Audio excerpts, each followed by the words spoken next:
एक बार sound check कर लेना प्रभात। ठीक है, देखो एक तो आपका है ये जो टेस्ट के रिगार्डिंग है ना, और आपका इस बार जो टेस्ट होगा उसमें 1 से लेके 6 तक पूरा आएगा ना, है ना। 1 2 3 4 5 6 अगला जो टेस्ट है आपका, समझ गया ना। ये आपके पास होगा पूरा शेड्यूल, शेड्यूल है। हाँ? नहीं ऐसा नहीं कर सकते। हाँ पूरा 11 तो हो ही गया इसमें, 11 तो पूरा हो ही गया, पूरा 11 करते, कुछ पीछे भी तो है। समझो मेरी बात समझो, जो पहला यूनिट है शुरू में दिया आपने, फिर दूसरा यूनिट है, तीसरा यूनिट है, चौथा तो है ही खैर, पांचवा यूनिट है, छठा यूनिट है, यहां तक आएगा।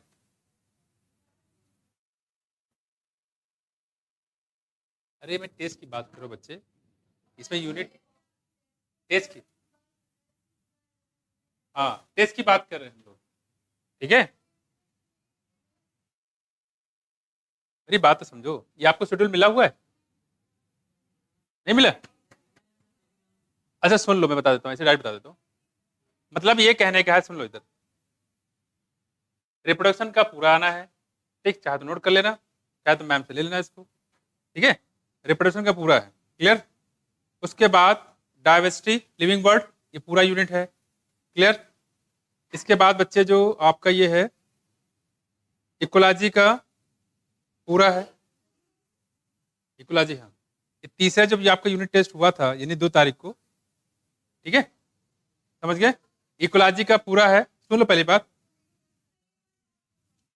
वही तो कह रहे हैं, आप क्या कर रहे हैं, नोट कर लो। रिप्रोडक्शन पूरा यूनिट है,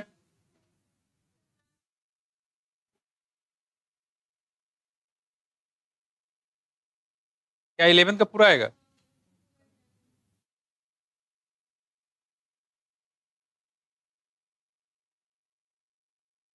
बट इसमें बच्चे 1 2 3 4 5 6 दिया हुआ है, पूरा तो कहाँ हो पाएगा। ठीक, जिस आप शेड्यूल बनाओ साथ बता रहे हैं। मैम ने क्या बोला, 11 का पूरा आएगा?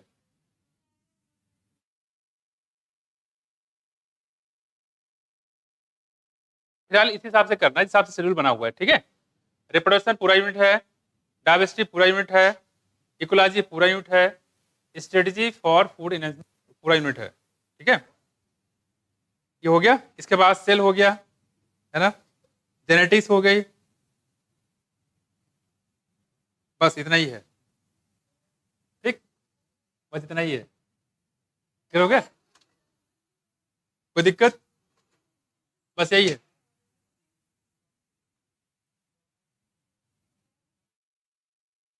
केमिस्ट्री बता दें? अभी नहीं बना है, ठीक है। अच्छा सुनो, केमिस्ट्री नोट करना है, कर लो जल्दी फटाफट, टाइम वेस्ट मत करो।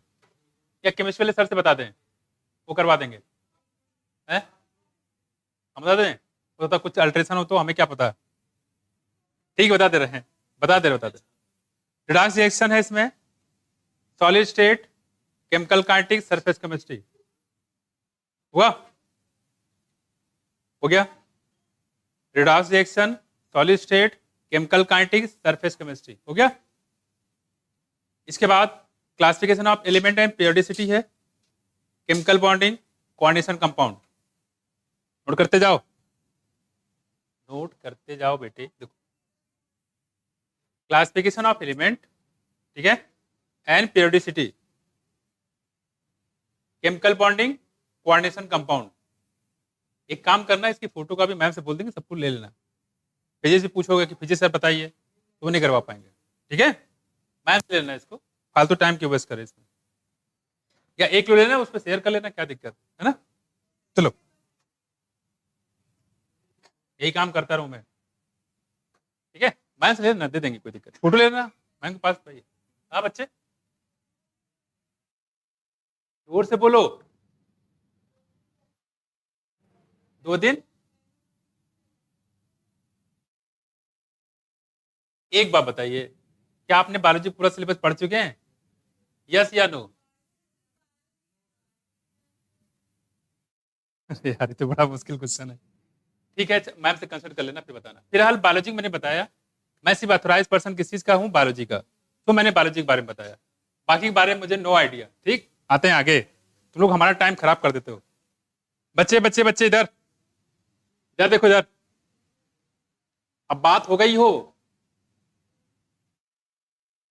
सास और ससुर नहीं बतियाते आपस में, वैसे बतिया रहे हैं, देखो लगे हुए हैं, पता नहीं कौन सी खुफिया बात हो रही है ना। सास बहू की बातें होती, ससुर कहाँ से आ गए, देखो यहाँ पे सास और ससुर, सॉरी बहू की बात कर रहे हैं। देखो देखो देखो, कौन सा टॉपिक दिया था आपको रिवीजन में, इधर बात नहीं, टॉपिक कौन सा था आपका, सेल डिवीजन। ठीक है, स्टार्ट करते हैं। यहाँ पे सबसे पहले हम लोग बात करेंगे कि ह्यूमन में सेल डिवीजन कितने समय में होता है, बोलो 24 आवर।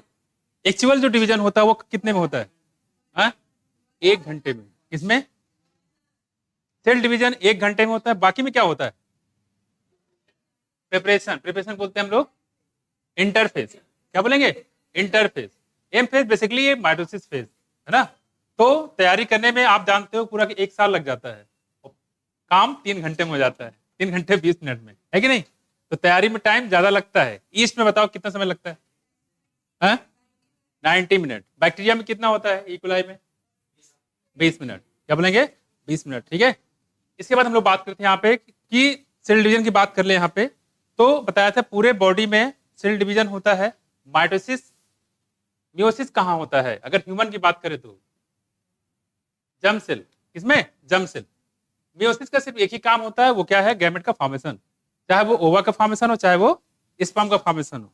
इसका मतलब ये हुआ कि मियोसिस सिर्फ कहाँ होता है, ओवरी में होगा ओवा के फॉर्मेशन के दौरान, और स्पर्म में होगा स्पर्मेटोजेनेसिस के दौरान। क्लियर हुआ, और कहीं मियोसिस नहीं होता है। कोई दिक्कत। माइटोसिस के फायदे क्या क्या बताए, जैसे आपको चोट लग गया, चोट लग गया, चोट करने के बाद आप देखते हो वो घाव आपको कुछ दिन बाद फिर से भर जाता है। इसमें क्या हुआ, मियोसिस की माइटोसिस विकास क्या हुआ, मियोसिस माइटोसिस हुआ, इससे क्या होगा, माइटोसिस होगा। ठीक, इसके अलावा सेल जो रिपेयरिंग होती है, आपको जानते हैं यहाँ पे कि हर 120 दिन के बाद हमारी आरबीसी डैमेज हो जाती है, खत्म हो जाती है, इसके बाद फिर नया फिर से सेल बनता है।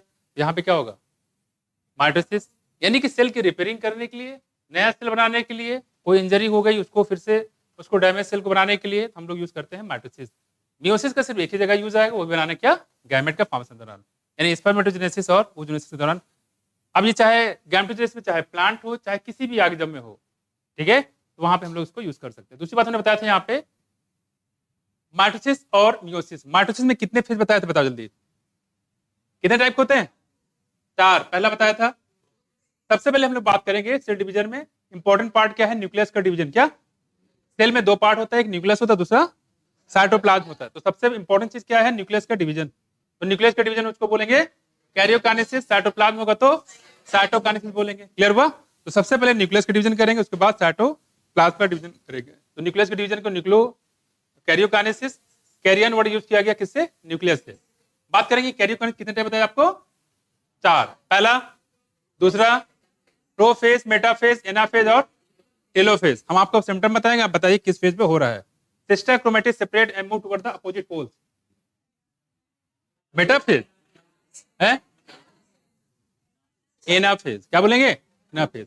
कौन सी स्टेज होती है जहां पे बेस स्टडी करते हैं क्रोमोसोम का, मेटाफेज। बस में कांग्रेशन या मेटाफेजिक प्लेट किस दौरान बनता है, मेटाफेज के दौरान। क्या बताएंगे, मेटाफेज।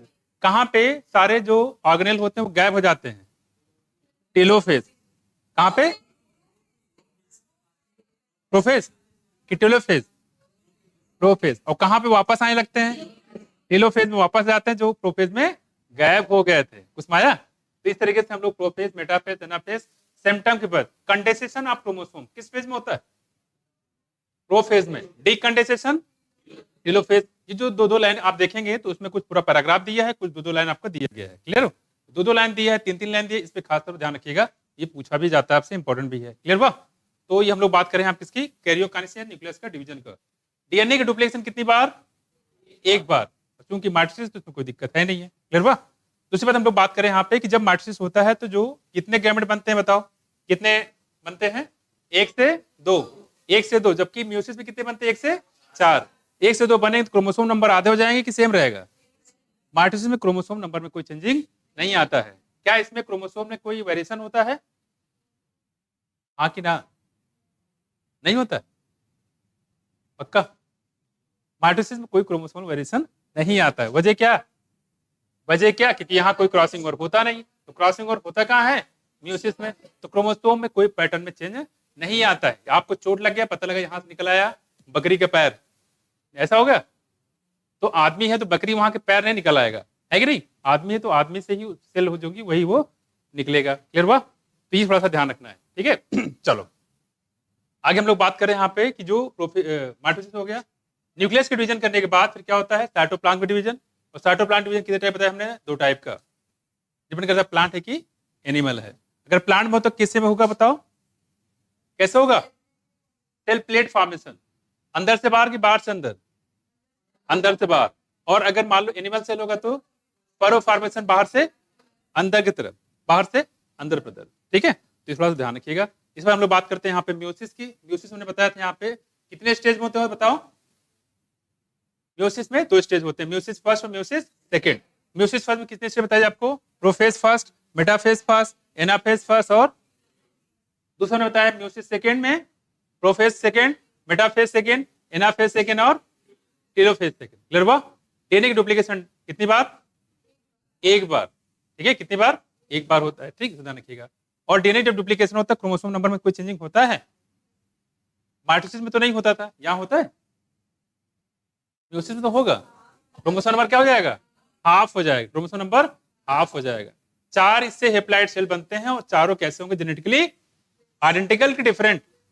डिफरेंट की वजह बताइए यहाँ पे क्रॉसिंग ओवर। अब हम आपको स्टेज बताएंगे, आप बताइए किस फेज में हो रहा है। Dissolution of cytoplasmic complex diplotene. और साइटोप्लाज्मिक कॉम्प्लेक्स बनता कहाँ है? जाइगोटिन। क्रॉसिंग ओवर किस फेज में? पैकेटिन। क्या बताएंगे? पैकेटिन।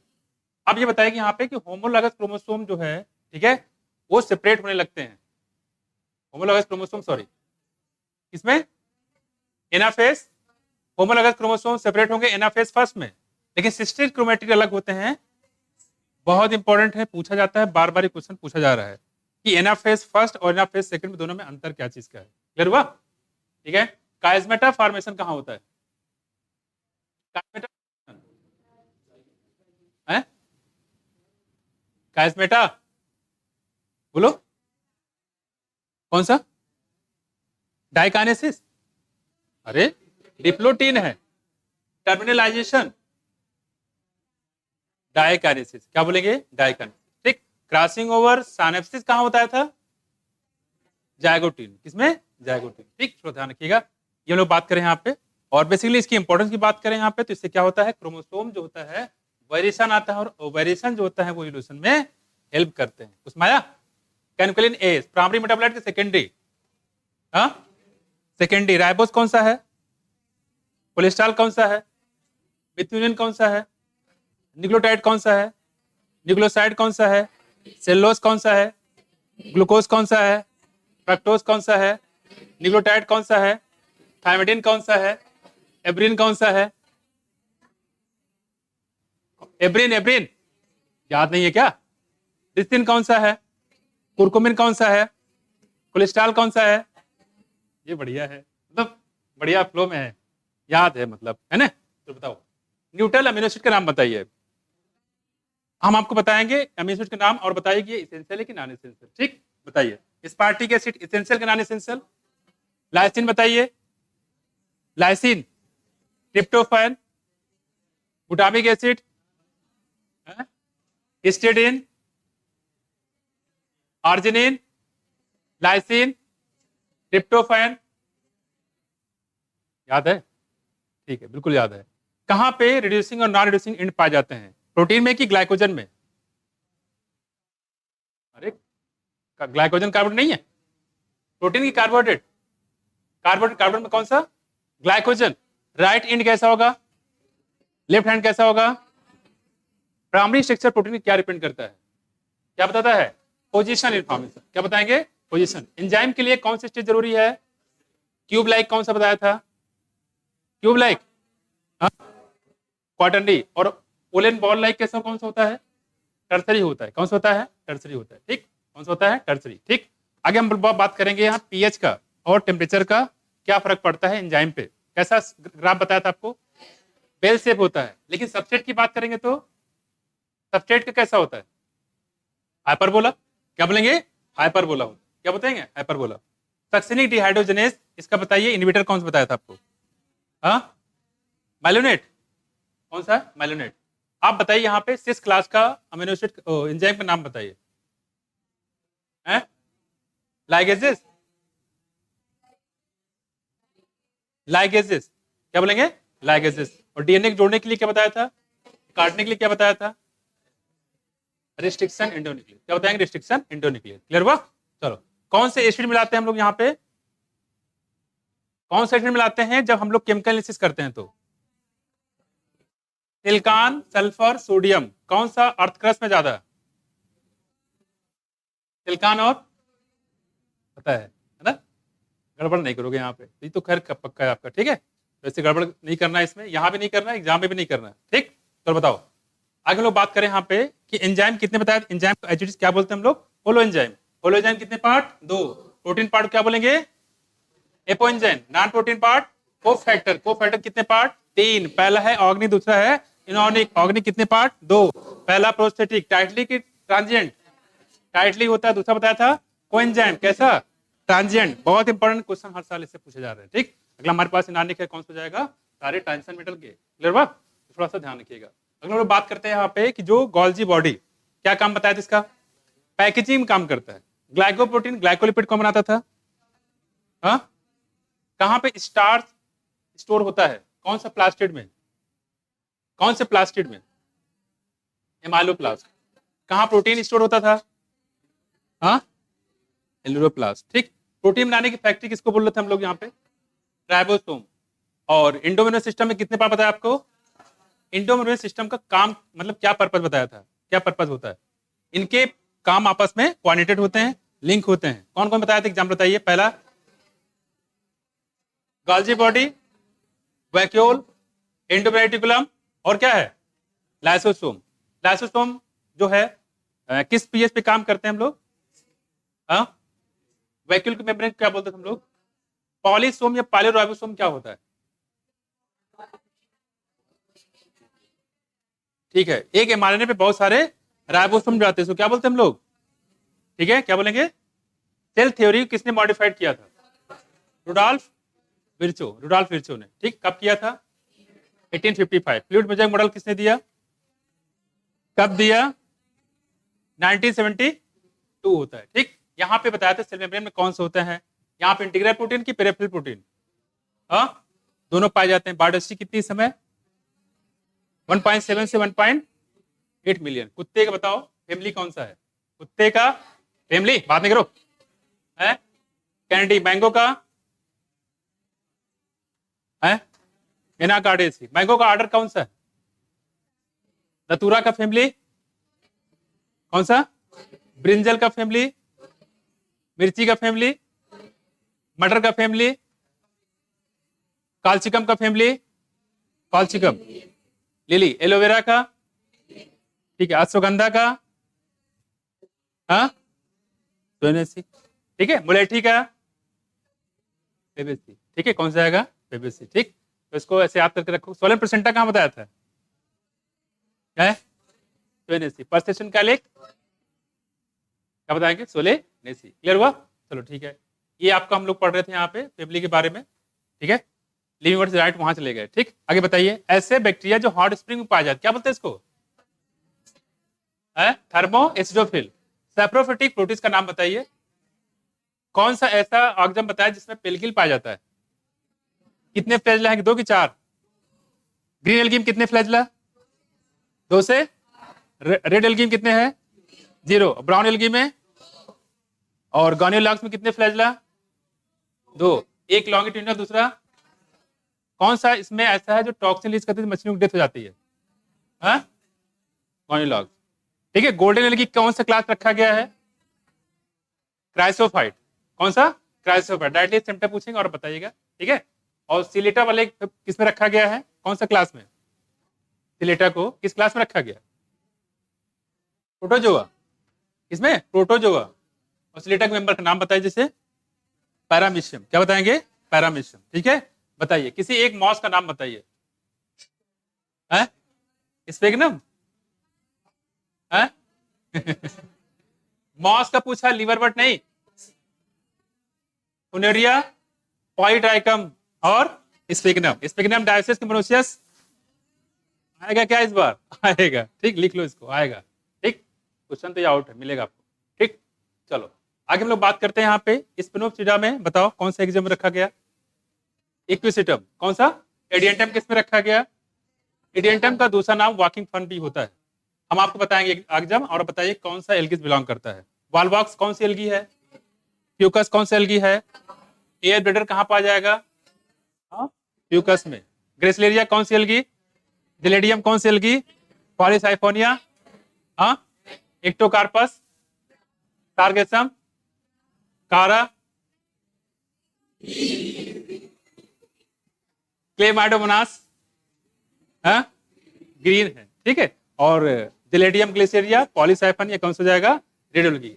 कहाँ पे बात करो? लैमेरिन और प्लोडियन स्टार्च मिलेगा ब्राउन में और रेड में, है ना? ब्राउन और रेड है कि नहीं? दोनों मिला। अरे भाई, प्लोडियन किसमें है? रेड में। और लैमेरिन किसमें मिलेगा? ब्राउन में। मतलब एक ही साथ पूछेंगे। नेचुरल सिस्टम क्लासिफिकेशन किसने दिया? लिनियस ने। अरे यार, भांग खा के बैठ गए। नेचुरल सिस्टम किसने दिया?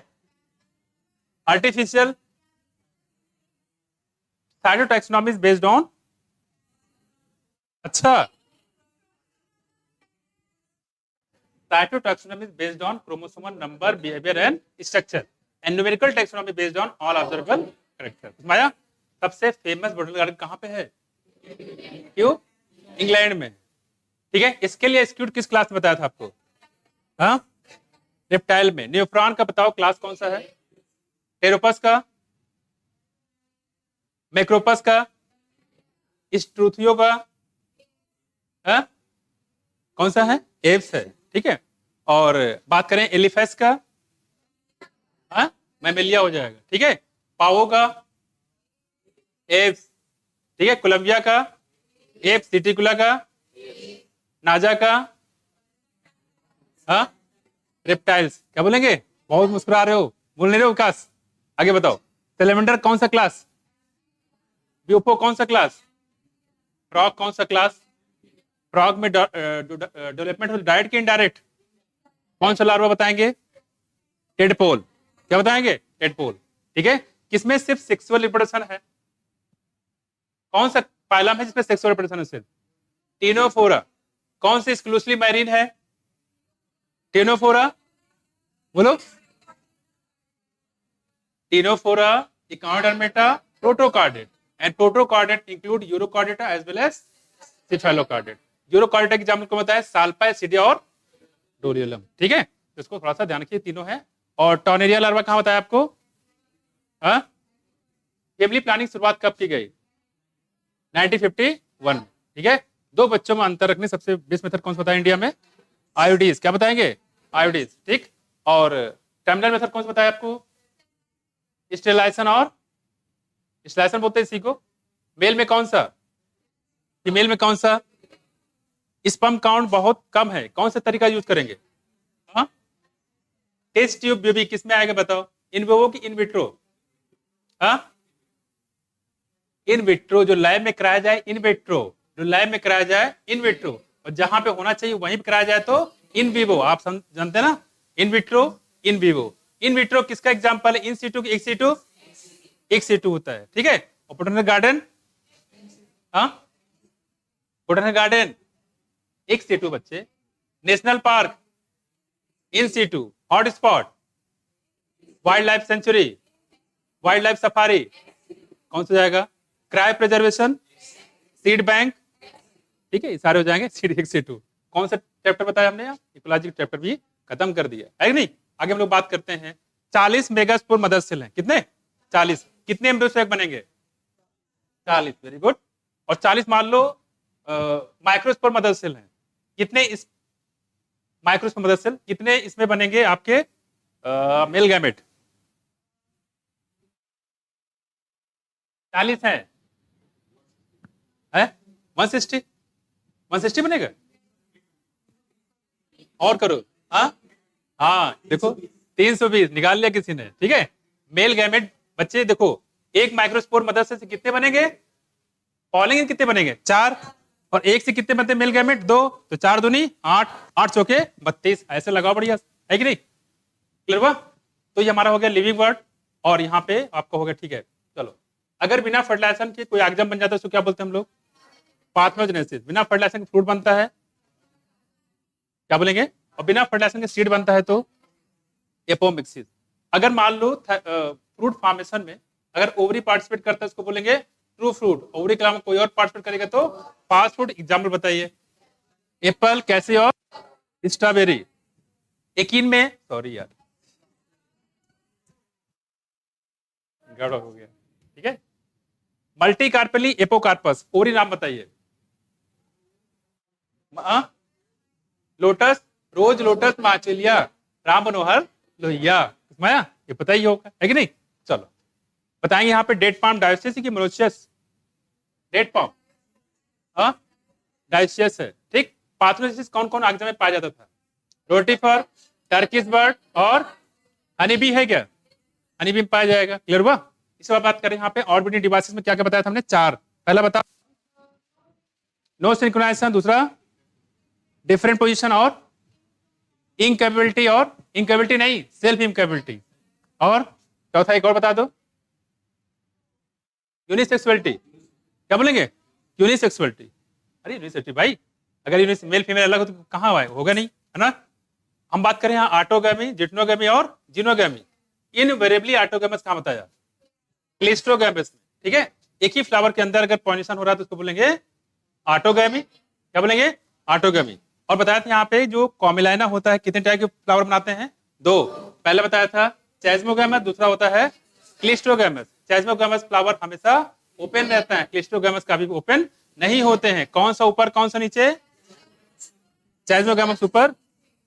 कहाँ पे ब्रांच स्टिग्मा बताया था आपको, मोस्ट कॉमन टाइप का ओवल कौन सा बताया था, क्या इसको मेगास्पोरेंजियम भी बोलते हैं। अरे ओवल का क्या नाम है टेक्निकल नाम, मेगास्पोरेंजियम। और एम्ब्रियोसेक किसका नाम है, फीमेल गैमेटोफाइट, क्या बोलेंगे फीमेल गैमेटोफाइट, और मेल गैमेटोफाइट का नाम है पॉलिंग ग्रेन। इसमें पॉलिंग ग्रेन की बात कर रहे थे, ठीक। इसकी वायबिलिटी अलग प्लांट में अलग अलग है, जैसे कि सोनेसी, रोजेसी, लेलेसी। कितनी वायबिलिटी पीरियड है, 1 मंथ, कितना है 1 मंथ, ठीक। ये आपका हो गया पूरा रिप्रोडक्शन टॉपिक। बात करते हैं जेनेटिक्स की। टर्नर सिंड्रोम, ओवरी कैसी रुडिमेंट्री, मेल में की फीमेल में, फीमेल में कि मेल में, मेल में ओवरी कहां से आ गया देखो, ठीक। क्रोमोसोम नंबर बताइए, क्रोमोसोम नंबर टर्नर सिंड्रोम में 45, क्लाइनफिल्टर में, डाउन सिंड्रोम में किसमें 47, ठीक है। चलो, तो सिकल सिनेमिया हो गया, कलर ब्लाइंडनेस हो गया। अगर सिंगल जीन में चेंज होती है इससे कौन सी बीमारी होती है, मेंडेलियन की क्रोमोसोमल, मेंडेलियन, क्या बोलेंगे मेंडेलियन, क्लियर हुआ। और बात करते थोड़ा सा इवोल्यूशन के बारे में। हार्डी प्रिंसिपल मैंने क्या बताया formula, P square plus Q square plus 2pq। इस पे क्वेश्चन आपको मिलेगा, इक्वल टू 1। अगर 1 आता है इसका मतलब इवोल्यूशन नहीं हो रहा है, और इसकी वैल्यू को चेंज कौन कर देगा, 5 फैक्टर। कितने 5 फैक्टर। पहला 3G मन करता 3G खरीदने का, नहीं। पहला बताओ gene flow, gene migration, genetic recombination, natural selection और म्यूटेशन।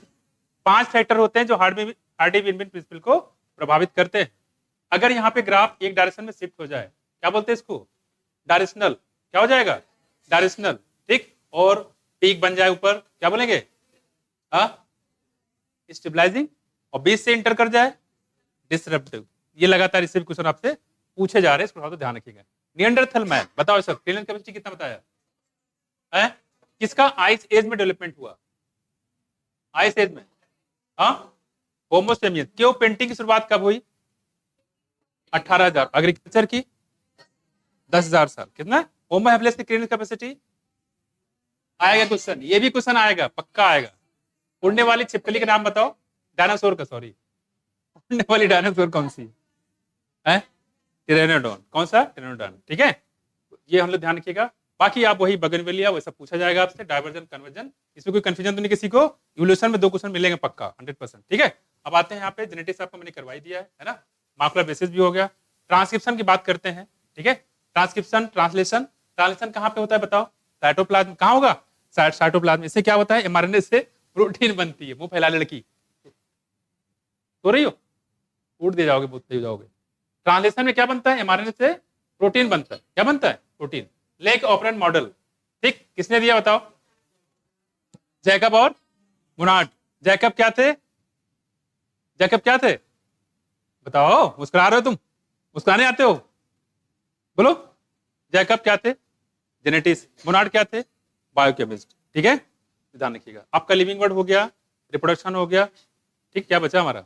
मॉर्फोलॉजी मैंने करा दिया है ना। चलो बताओ यहाँ पे पेरिडर्म इंक्लूड क्या क्या होता है पेरिडर्म में? कार्क होता है क्या? फिलोजन होता है क्या? सेकेंडरी कॉर्डस होता है क्या? क्या दूसरा नाम इसका पेरिडर्म है क्या? सॉरी, फेलोडर्म है क्या? फेलोडर्म क्या है? फेलोडर्म है। पेरेनकाइमा, कुरेनकाइमा, स्केनकाइमा। कौन सा जो ओल्ड टिश्यू को सपोर्ट प्रोवाइड करता है और कौन सा यंग को करता है? किसमें फोटोसिंथेसिस होता है? पेरेनकाइमा। किसमें? पेरेनकाइमा। इंटरसेलुलर स्पेस होता है क्या? नहीं होता है। होता है? नहीं होता। उसमें आया डाइकॉट स्टेम मोनोकॉट रूट। पीत कैसे होते हैं? वेल डेवलप होते हैं। कैसे होंगे? Well develop. ठीक, तो थोड़ा सा ध्यान रखिए। कौन सी लकड़ी अच्छी होती है? हार्डवुड की सैपवुड? हार्डवुड सॉलिड होता है ना, टैनिन रेजिन की जमा होने के वजह से। ठीक, अब आते हैं इसके आगे। अब देखो आपको मैंने ये सेल करवा दिया बच्चे, ठीक है। जेनेटिक्स हो गया है। अब नया यूनिट स्टार्ट करेंगे 12th का। कौन सा? स्ट्रेटेजी करा दें, बायोटिक करा दें? बायोटिक में दो ही आ रहा है इसलिए, ठीक है। स्ट्रेटेजीज इन फूड एनहेंसमेंट, ठीक है, इसको करके आना है पहला चैप्टर, ठीक है। कोई दिक्कत? मेरे साथ करोगे तो हो जाएगा, अदरवाइज भूल जाओ, नहीं हो पाएगा। स्ट्रेटेजी इन फूड एनहेंसमेंट पहला चैप्टर। इसमें 3 चैप्टर होंगे, आपको पहला चैप्टर करके आना है। क्लियर? कोई दिक्कत? तो साथ साथ आप लोग करते रहिए, कुछ तो कोशिश करोगे आप, ठीक है। साथ साथ करते रहिए, अदरवाइज हो नहीं पाएगा, टाइम आपके पास अब बचा ही नहीं, करके आ पाओगे। क्लियर? तो साथ साथ करते रहो। जो लोग कोशिश करके रिवाइज करके आइए, ठीक है। और रिवाइज नहीं कर पाते, कम से कम यहाँ कान खोल के रखिए, ताकि जो हम बोल रहे हैं, बाकी लोग बोल रहे हैं, उनसे आप सुनते जाइए। पढ़ने से भी याद होता है, सुनने से भी याद होता है। बस कंसंट्रेशन यहाँ रखिए। प्रेजेंटली भी यहाँ रहिए, मेंटली फिजिकली दोनों यहाँ पे रहिए, ठीक है। चलो आते हैं इसके आगे। बच्चे ये हम लोग बात कर रहे हैं रिस्पायरेशन प्लांट की। देखो ज्यादा ध्यान दो, ये बात नहीं करो। रेस्पिरेशन प्लांट यहाँ जरूर लिखा हुआ है, ठीक है। लेकिन बच्चे यहाँ पे जो इसका पार्ट होता है, ये एनिमल में भी पाया जाता है, यूकैरियोटिक में भी होगा और प्रोकैरियोटिक में भी होगा। यानी कि एनिमल में अगर हम लोग बात करें, क्या ग्लाइकोलिसिस हमारी बॉडी में होता है कि नहीं होता? बिल्कुल होता है। क्रेब साइकिल होता है? बिल्कुल होता है। ईटीएस होता है? बिल्कुल होता है। तो प्लांट में भी होगा, बाकी जितने भी ऑर्गेनिज्म होंगे वहां भी ग्लाइकोलिसिस है। खासकर ग्लाइकोलिसिस की बात करें तो एनिमल चाहे प्रोकैरियोटिक हो चाहे यूकैरियोटिक, ग्लाइकोलिसिस सब में कॉमन है। क्लियर बा? तो इसी का हम लोग बात कर रहे हैं यहाँ पे, किसकी? क्लास। क्योंकि अलग नहीं दिया हुआ है, अदरवाइज लिखा होता है रेस्पिरेशन एनिमल, रेस्पिरेशन प्लांट, तो एक चैप्टर और बढ़ जाता है। क्योंकि दोनों कॉमन है तो एक ही चैप्टर में दोनों को बता दिया गया। ठीक, तो देखो यहाँ पे अभी तक आपने पढ़ा था, जैसे खाने की बात कर रहे थे हम लोग। खाना हम लोगों ने खाया, जो भी हो, प्रोटीन, कार्बोहाइड्रेट, कुछ भी हो, अल्टीमेटली पहुंचा कहाँ बच्चे? साइटोप्लाज्म। कहाँ पहुंचा? हम लोग जो खाना खाते हैं उसकी बात कर रहे हैं। ठीक, तो देखो प्लांट की बात करेंगे यहाँ पे। अब साइटोप्लाज्म पहुंचने के बाद, साइटोप्लाज्म पहुंचता है क्या बताओ? कार्बोहाइड्रेट कौन सा पार्ट साइटोप्लाज्म पहुंचता है? Monosaccharide, disaccharide, polysaccharide? क्या पॉलीसैकेराइड मिलेगा आपको? नहीं मिलेगा। मोनोसैकेराइड मिलेगा, वो भी क्या मिलेगा? ग्लूकोज। अब ग्लूकोज के बाद फर्दर कहानी स्टार्ट होती है। क्या आपको एनर्जी कहीं अभी नहीं मिला है? एनर्जी कब मिलेगा? जब इस ग्लूकोज से एटीपी बनाएंगे तब। और एटीपी हम लोग बनाएंगे कहाँ पे?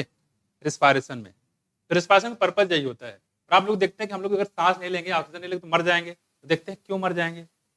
मरेंगे तो क्या तुरंत मरेंगे? कुछ देर बाद मरेंगे, हो सकता है कुछ देर बाद में मरे। देखते हैं यहाँ पे। ठीक, देखो यहाँ पे हम लोग बात करते हैं रेस्पिरेशन प्लांट की। तो देख ले यहाँ पे, यहाँ पे कह रहे हैं कि all of us breathe in life, but why breathing is so essential life? What happens when we breathe? Also do all living organism including plant and microbe breathe. तो कह रहे हैं जो माइक्रोब होते हैं वो भी ब्रीथिंग करते हैं। अलग बात है कि एरोबिक करते हैं, कुछ एनारोबिक करते हैं। All living organism need energy for carrying out daily life activities, be it absorption, transport, movement, reproduction of even breathing. आपको पता भी है कि एनर्जी सबको चाहिए, कोई भी ऑर्गेनिज्म हो एनर्जी तो उसको चाहिए। इवन प्लांट को भी एनर्जी चाहिए होता है, अदरवाइज प्लांट कैसे ग्रोथ कर पाएगा? नहीं कर पाएगा, है कि नहीं? तो एनर्जी यहाँ पे सबको चाहिए होता है। ठीक, देखो तो कहने मतलब यहाँ पे ये है कि जो आपने ग्लूकोज लिया है क्या उससे एनर्जी मिल गया? तो बिल्कुल भी एनर्जी आपको नहीं मिला है। इसमें बहुत कुछ खास पॉइंट नहीं है, बात करते हैं इसके आगे।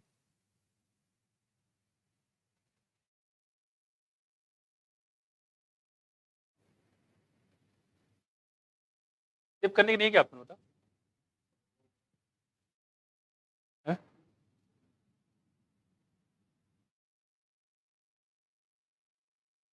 हम्म?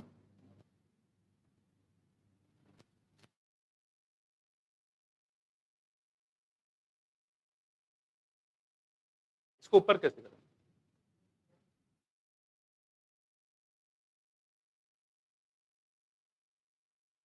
ऊपर करें।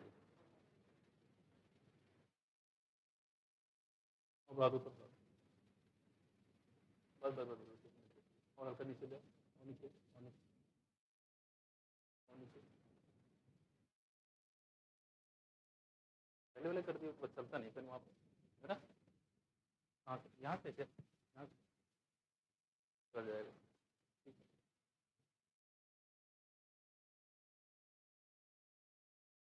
देखो यहाँ पे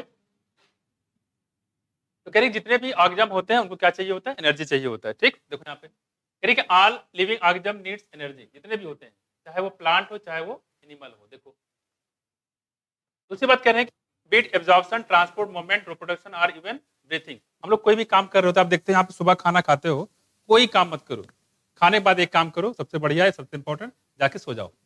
ठीक, और कब उठेंगे आप? शाम को। आप देखेंगे शाम को आपको भूख लग गई, काम तो कुछ किया नहीं। ठीक, मम्मी कहती है बैठा बैठा सोता रहता है, बट सॉरी लेटे लेटे सोता रहता है और काम धाम कुछ करता नहीं। अब सुबह खाना चाहिए और शाम को फिर खाना चाहिए, है कि नहीं? सोता रहता है या सोती रहती है ना?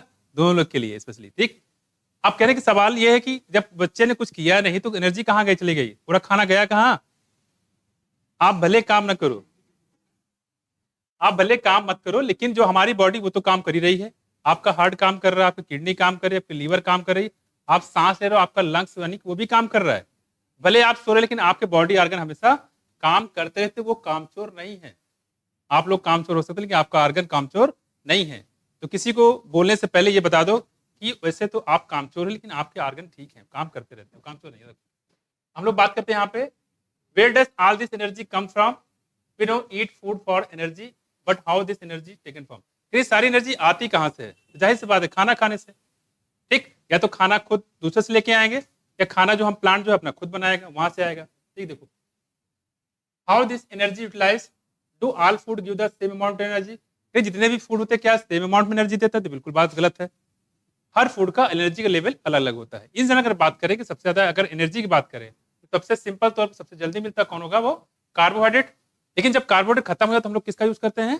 फैट का। किसका? फैट का। ठीक, और रेयरली केस में जब पूरी बॉडी की मतलब इमरजेंसी कंडीशन आ जाती है, इन जनरल कभी भी प्रोटीन एनर्जी का सोर्स नहीं रहता, लेकिन आप देखेंगे उससे भी एनर्जी मिल जाती है। ठीक है, तो रेयरली केस में फिर प्रोटीन को भी तोड़ा जाएगा, उससे एनर्जी निकाली जाएगी। वही कह रहे हैं कि देखते हैं यहाँ क्या है। तो सारे फूड मटेरियल से एनर्जी अलग अलग मिलता है। Do plant eat? Where do plant get their energy from? And microorganism for their energy requirement do they eat food? ये जो माइक्रोऑर्गेनिज्म क्या वो भी खाना खाते हैं? ठीक, ये सारे क्वेश्चन पूछ रहे हैं, खुद क्वेश्चन कर रहे हैं, खुद अभी आंसर भी बताएंगे। देखो, you may wonder at the several questions raised above, they may seem to very disconnected, but in reality the process of breathing is very much connected to the process of release of energy from food. तो breathing का main purpose ये है बच्चे। देखो अगर हम बात करें यहाँ पे, process of breathing is very much connected किससे?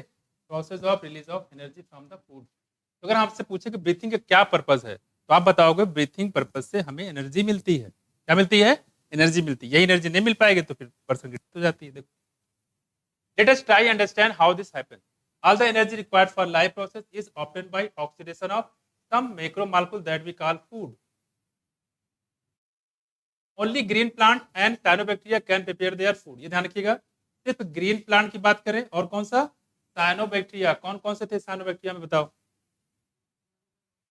एनाबिना, नॉस्ट्राग और ऑसिलेटरिया। ठीक, ये अपना खाना खुद बना सकते हैं। क्या? अपना खाना खुद बना सकते हैं। Can prepare their own food by the process of photosynthesis. ये देखो, ठीक है। और फोटोसिंथेसिस किस लाइट में सबसे मैक्सिमम होता है बताओ? कौन सी लाइट में? ग्रीन है कि येलो? रेड और ब्लू लाइट में। यहां देखो, ये बात किसने बताया? T.W. एंगलमैन। ठीक, यहाँ देखो, they trap light energy and convert into the chemical energy. ये लाइट एनर्जी को ट्रैप कर लेते हैं, ठीक है। और लाइट एनर्जी को खर्च करने वाले को क्या बोलते हैं? क्या बोलते हैं? LHC। क्या? लस्सी नहीं, LHC, लाइट हार्वेस्टिंग कॉम्प्लेक्स। क्या बोलेंगे? लाइट हार्वेस्टिंग कॉम्प्लेक्स कितने टाइप के बताए थे? दो, PS first, PS second. PS first को कितनी लाइट चाहिए होगा? 700। PS सेकंड को, यहाँ पे हम लोग बात करते हैं यहाँ पे and convert into chemical energy. और केमिकल एनर्जी के यहाँ पे नाम क्या बच्चे? ग्लूकोज। क्या नाम है? ग्लूकोज। देखो,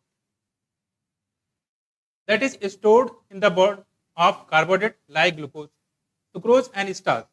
अब ग्लूकोज बना है, इसको ट्रांसपोर्ट कर दो किस फॉर्म में? सुक्रोज फॉर्म में, या हो सकता है कि इसको आप स्टोर कर दो किस फॉर्म में? स्टार्च के फॉर्म में। ठीक, we must remember that green plant to not all cell tissue and other organ photosynthesis. करेंगे इसमें सिर्फ ग्रीन पार्ट होते हैं, वही फोटोसिंथेसिस करते हैं।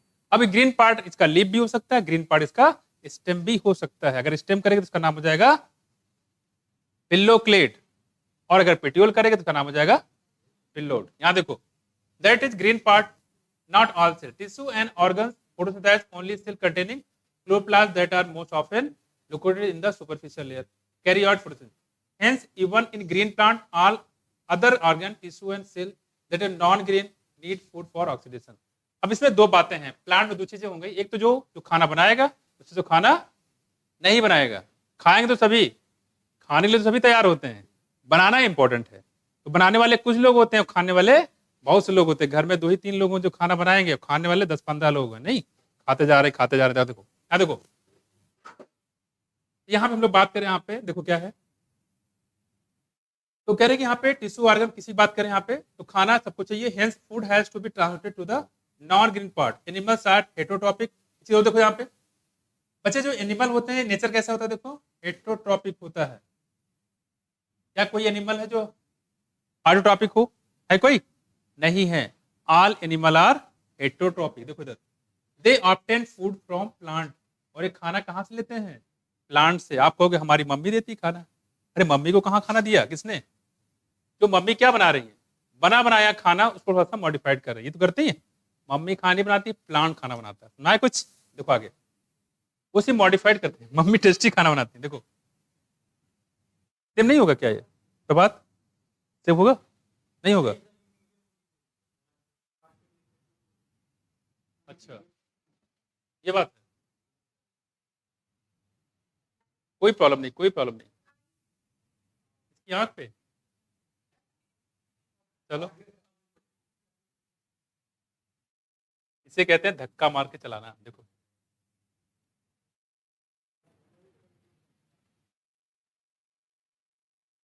ठीक है। देखो, डायरेक्टली हर्बीवोर की बात कर रहे हैं। जैसे देखिए कि आपकी गाय भैंस हो गए, ये क्या करते हैं? अपना खाना कहाँ से लेते हैं?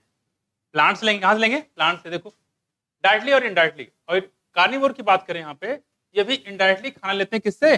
प्लांट से। आप कहोगे क्या शेर प्लांट खाता है? प्लांट नहीं खाता, लेकिन प्लांट जिसको प्लांट खाता है, यानी कि हिरन, वो उसको खाता है। अगर हिरन प्लांट ना खाता तो हिरन बनता नहीं बनता, तो उस हिरन को शेर खा जाता। तो ये कह रहे हैं कि इनडायरेक्टली ये प्लांट पे डिपेंड रहता है। Saprophytic like fungi are dependent on dead and decaying matter. अगर हम इसकी बात कर ले, यहाँ देखो, सैप्रोफिटिक की,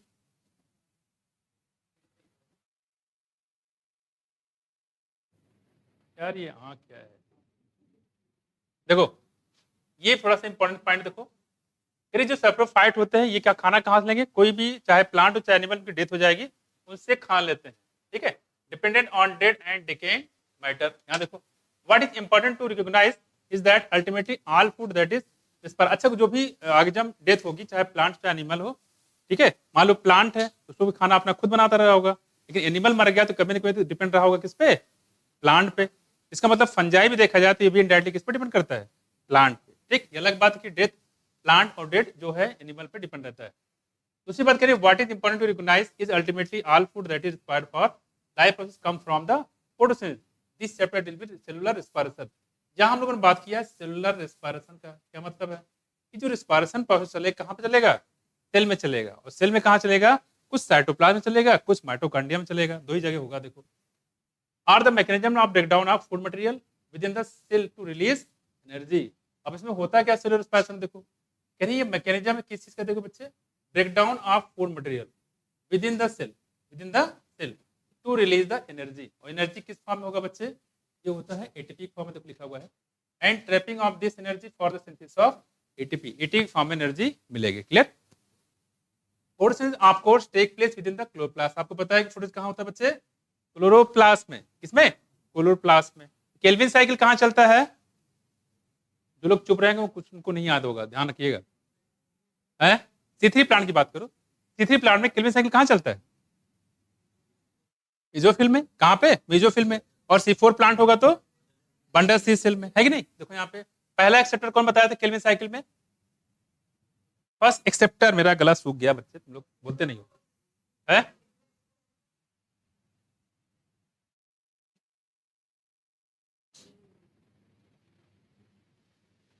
एक ग्लूकोज बनाने के लिए आयुषी, एक ग्लूकोज बनाने के लिए कितनी एटीपी चाहिए होता है 18 पक्का। और कितने एनएडीपीएच 12। और कितने CO2 6। कितने जाएंगे 6, ठीक है।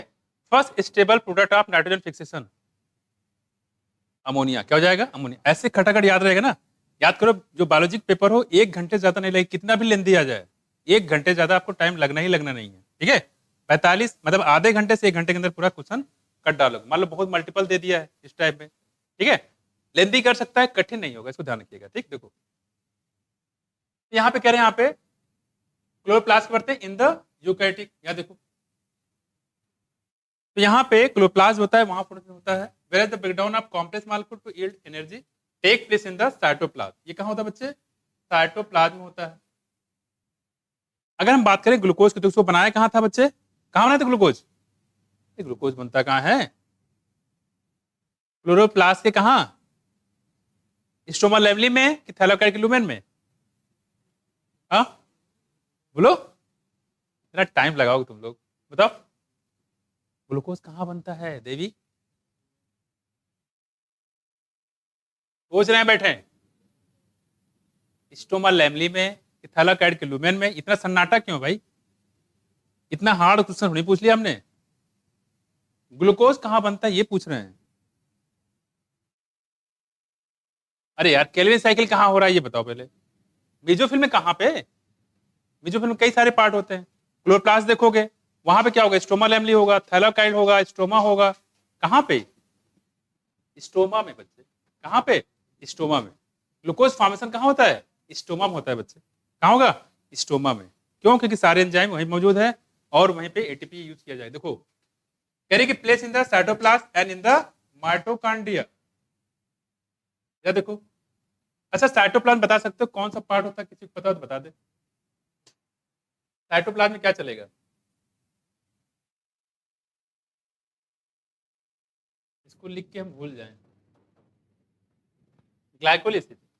साइटोप्लाज्म चलेगा, ग्लाइकोलिसिस कहां, बैक्टीरिया में कि एनिमल में कि प्लांट में, सब में। किसी भी टाइप का ऑर्गेनिज्म हो, अगर सेल है तो ग्लाइकोलिसिस तो होना ही होना है। ये ऐसा प्रोसेस है, सबके लिए कॉमन है, चाहे वो यूकैरियोटिक हो चाहे प्रोकैरियोटिक हो, सबके लिए कॉमन है ये क्या, ग्लाइकोलिसिस। इसके बाद की चीजें बदल जाती है, अलग अलग ऑर्गेनिज्म में प्रोसेस अलग अलग हो जाता है। बात करते हैं माइटोकॉन्ड्रिया की, यहाँ क्या क्या चलेगा कोई बताएगा। जैसे कि क्रेब्स साइकिल, क्या बताएंगे, क्रेब्स साइकिल बच्चे, है ना, क्या होगा, क्रेब्स साइकिल, ठीक है। और बताओ, और क्या बताओ, हाँ किसने बताया, ईटीएस, बिल्कुल ईटीएस बोले तो इलेक्ट्रॉन ट्रांसपोर्ट सिस्टम। तो माइटोकॉन्ड्रिया में चलेगा ईटीएस और क्रेब्स साइकिल। क्या चलेगा बच्चे, ईटीएस और क्रेब्स साइकिल, ठीक है।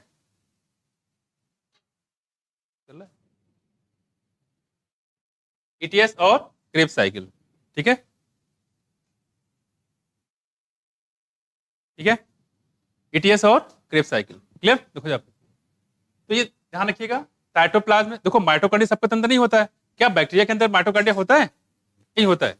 प्लांट में होता है, बिल्कुल होता है। एनिमल में होता है, बिल्कुल होता है। गाय भैंस में होता है, बिल्कुल होता है। मैं कुछ चल रहा है, देखो हम लोग करें आल्सो ओनली द यूकैरियोटिक। और माइटोकॉन्ड्रिया कहां होता है बच्चे, ओनली सिर्फ यूकैरियोटिक में। The breaking of CC bond of the complex compound, ये किसकी बात कर रहे हैं आप, सीसी बॉन्ड किसका, ग्लूकोज का, किसका, ग्लूकोज का। आप जानते हो यहाँ पे कितने कार्बन CO2 यूज किए थे बताओ? से यूज किया था, देखो यहाँ पे, इधर देखो, इधर इधर इधर।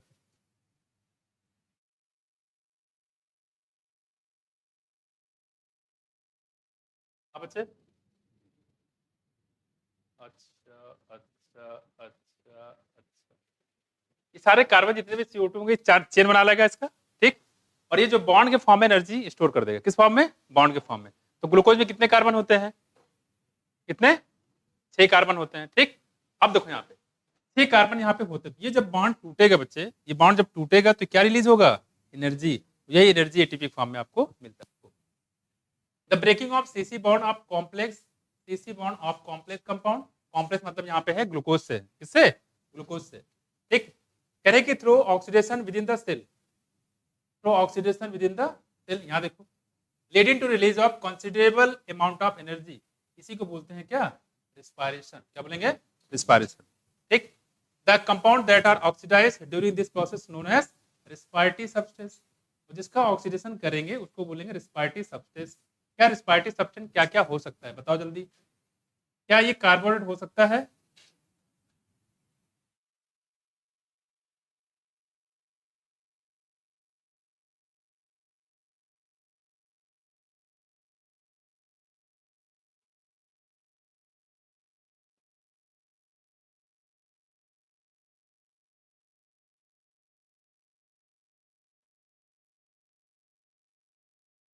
देखो, क्या बच्चे ये कार्बोनेट हो सकता है? बिल्कुल हो सकता है कि नहीं? देखो, ये हम लोग बात करें रिस्पायरेटरी सबस्ट्रेट की, ठीक। तो बच्चे ये हो सकता है क्या? ग्लूकोज हो सकता है, ग्लूकोज। इसमें हम आपको बताएंगे आरक्यू वैल्यू। क्या बताएंगे? RQ value. और समझते हैं रिस्पायरेटरी क्वेश्चन, अमाउंट ऑफ क्या? CO2 release upon amount of O2 absorb. देखो, क्या ग्लूकोज हो सकता है? बिल्कुल हो सकता है। क्या अमाइनो एसिड हो सकता है? बिल्कुल हो सकता है। क्या फैटी एसिड हो सकता है? बोलो, बिल्कुल हो सकता है। क्या ग्लिसरॉल हो सकता है? बिल्कुल हो सकता है। क्या एसिड हो सकता है? बिल्कुल हो सकता है, ठीक। ध्यान रखिएगा। तो रेस्पिरेटरी सब्सट्रेट क्या क्या हो सकता है? ग्लूकोज, अमीनो एसिड और फैटी एसिड। यहाँ देखो, यूजली कार्बोनेट आर, लेकिन ज्यादातर आप देखोगे तो कार्बोनेट ही यूज किया जाता है क्योंकि इसको तोड़ना आसान होता है। Are oxidise to release energy but protein fat and even, protein fat and even organic acid जैसे कि ऑक्जेलिक एसिड, ये इंपॉर्टेंट है, ठीक है। कह रहे जो ऑक्जेलिक एसिड होता है ये भी ले सकते हैं, ठीक।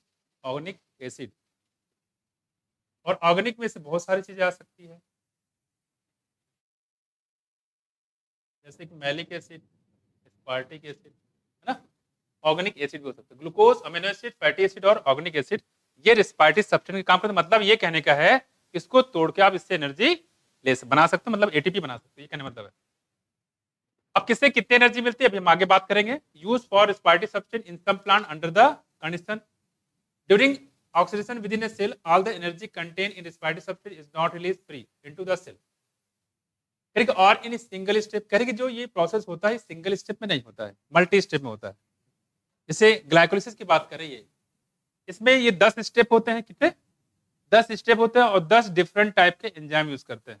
And this is basically 10 step reaction and required 10 different type of enzyme. ये कहां बताया था? बायोमॉलिक्यूल में। मैं देखो आगे कह रहे कि is used as respiratory substance in some plant under the certain condition during oxidation with in a cell the energy content respiratory substance is not release free into the cell और in single step it is release in a series of slow step reaction controlled by enzyme and is trap. कितने enzyme होते हैं बच्चे? 10 different enzyme होते हैं and is trapped as a chemical energy in the form of ATP. Hence, it is important to understand that the energy released by the oxidation in dispersion is not used directly but is used in synthesis ATP. मतलब ये कहने मतलब है जब ये ATP के form में बन जाएगा तो इसको कोई भी ऑर्गन इसको यूज कर सकता है, कोई भी ऑर्गन। देखो जैसे आप जानते हैं यहाँ पे कि आदमी कोई बीमार होता है या उसको डायरिया हो गया, सपोज दैट डायरिया हो तो क्या करोगे? और चक्कर आएगी गिर जाएगा। एक हाथ पकड़ा, पकड़ ले बाबू, और जैसे छोड़ा गिर के धड़ाम से नीचे, जमीन के नीचे, ठीक है। तो क्या करो, उसको जाके खिला दो बिरयानी और 8-10 रोटी खिला दो, क्या होगा उसका? उसको आप क्या कर रहे हो? उसको जल्दी ऊपर पहुंचा रहे हो, मदद कर रहे हो। लो मैं पूछ कर रहा हूँ बेटा, तो चला जानता हूँ ऊपर जी के क्या करेगा, है कि नहीं। देखो क्या हो रहा है, उसको रोटी नहीं खिलाएंगे, क्यों? रोटी खाने के काबिल ही नहीं है, ठीक। क्योंकि उसका पेट डाइजेस्ट सिस्टम गड़बड़ है, उसको लास्ट रोटी खिला जा रहे हो, बिरयानी खा जा रहे हो, तो डाइजेशन होगा? डायलिसिस सिस्टम गड़बड़ है, उसको नहीं खिलाना है ये, उसको ले जाएंगे कहाँ पे, हॉस्पिटल, पढ़ाएंगे इंट्रावेनस इंजेक्शन, किसका किसका, मेटोजिल, ग्लूकोज चढ़ाओगे, क्या चढ़ाओगे, अगर उसको एनर्जी रिक्वायरमेंट है तो ग्लूकोज चढ़ाओगे, ठीक है। तो हम वेन के थ्रू ग्लूकोज बढ़ा देंगे ताकि उसके बॉडी में कुछ तो एनर्जी आए, क्योंकि सारा एनर्जी निकाल दिया कहाँ, वॉशरूम में, है कि नहीं, उल्टी कर रहा है, टॉयलेट जा रहा है बार बार, जैसे आया पेट में ऐठन फिर भाग गया, ठीक, उससे बोलो भाई साहब सुनो मेरे पास टाइम नहीं है, ऐसा होता है। देखो कहने मतलब ये है कि हम लोग उसको ग्लूकोज क्यों देते हैं, रोटी क्यों नहीं देते हैं, क्योंकि रोटी वो खाएगा, ठीक है, चबाएगा, पेट में पहुंचेगा, एब्जॉर्प्शन होगा, तब तक होता निपट जाए वो, इस वजह से हम लोग क्या करते हैं, उसको ग्लूकोज हम लोग देते हैं इंजेक्शन डायरेक्टली, ताकि उसको तुरंत एनर्जी मिले। हालांकि ग्लूकोज से एनर्जी नहीं मिलेगी, ग्लाइकोलिसिस वाला स्टेप पूरा करना ही पड़ेगा, लेकिन फिर भी काफी स्टेप हमने बचा लिए, है कि नहीं। देखो which is broken down whenever and whether energy needs to be utilized. ATP act on the energy currency of the cell. एक चीज ध्यान रखना, जो बच्चे एटीपी होता है इसका निक नेम है एनर्जी करेंसी, क्या बोलते हैं, energy currency of cell. Direct पूछेगा एनर्जी करेंसी ऑफ सेल किसको बोलते हैं, क्या बताओगे, एटीपी, जैसे कि प्रोटीन बनाने फैक्ट्री कौन सी है, क्या बताओगे, राइबोसोम। यहाँ देखो, this energy trapped in ATP utilised in various energy requiring process of the exam and carbon skeleton product during the respiration used as precursor for biosynthesis of the molecule in the cell. आप पता है biosynthetic phase है कि नहीं, पहले हम लोगों ने क्या किया था, एटीपी बनाया था, और क्या बनाया था, एडीपीएस, कौन सी रिएक्शन में, लाइट रिएक्शन में। इसके बाद इसी हम लोग एटीपी और एडीपीएस की दिक्कत कहाँ पे, डार्क रिएक्शन में, जहां बनाया था हम लोगों ने, क्या बनाया था डार्क रिएक्शन में, ग्लूकोज, क्या बनाया था, ग्लूकोज। ये देखो अगर एटीपी एडीपीएस न बनता तो क्या ग्लूकोज बनता, कभी ना बनता, भूल जाओ। देखो अब इससे तो होगा नहीं है। अब आ जाते हैं, कह रहे कि क्या प्लांट सांस लेते हैं, और ये बात सबसे पहले बनाया किस साइंटिस्ट ने बताया किसी को, प्लांट भी हमारी तरह सांस लेते हैं, पता है किसी को, जेसी बोस, मिस्टर जेसी बोस, है ना। देखो जगदीश चंद्र बोस, देखो तो कह रहे हैं डू प्लांट ब्रीथ, क्या प्लांट भी, क्या प्लांट भी सांस लेते हैं, तो बिल्कुल लेते हैं बच्चे, प्लांट भी सांस लेते हैं, है कि नहीं। देखो well answer to this question is not quite so direct, yes plant require O2, क्या प्लांट को भी O2 चाहिए होता है, प्लांट को चाहिए नहीं, जो चाहिए होता, बताओ, चल नहीं रहा है क्या, तो बहुत ही डार्क है, दिख ही नहीं रहा इतना। यानी क्या प्लांट को ऑक्सीजन चाहिए होता है, बिल्कुल चाहिए होता है भाई, उसको भी तो रिस्पायरेशन करना है, तो कह रहे हैं उसको भी चाहिए होता है, ठीक। कह रहे कि hence plant have synthesis in place that ensure the eligibility of O2, plant unlike animals have no specialised organ for gases exchange. हम लोग बात कर रहे हैं, अगर हम प्लांट की बात करें, अपने खुद से बात करें, हमारे पास क्या है, लंग्स है, प्लांट के पास ऐसा कोई सिस्टम नहीं है, ठीक। तो कह रहे हैं कि बट दे हैव स्टोमेटा, लेकिन स्टोमेटा तो होता है, आप स्टोमेटा को ही लंग समझ लो, स्टोमेटा को ही लंग समझ बैठो, है कि नहीं। देखो एंड लेंटिसिल, याद करिए लेंटिसिल जो है किस काम के लिए यूज होता था, और कौन सी सेल टूटती तो लेंटिसिल बनती थी, इपिडर्मल सेल, क्या बोलेंगे, इपिडर्मल सेल टूटती तो लेंटिसिल बनती थी, गैसेस एक्सचेंज करने के लिए, कहाँ पे, बाहर, जो बताया। There are several reason why plant can get with along without respiratory organ.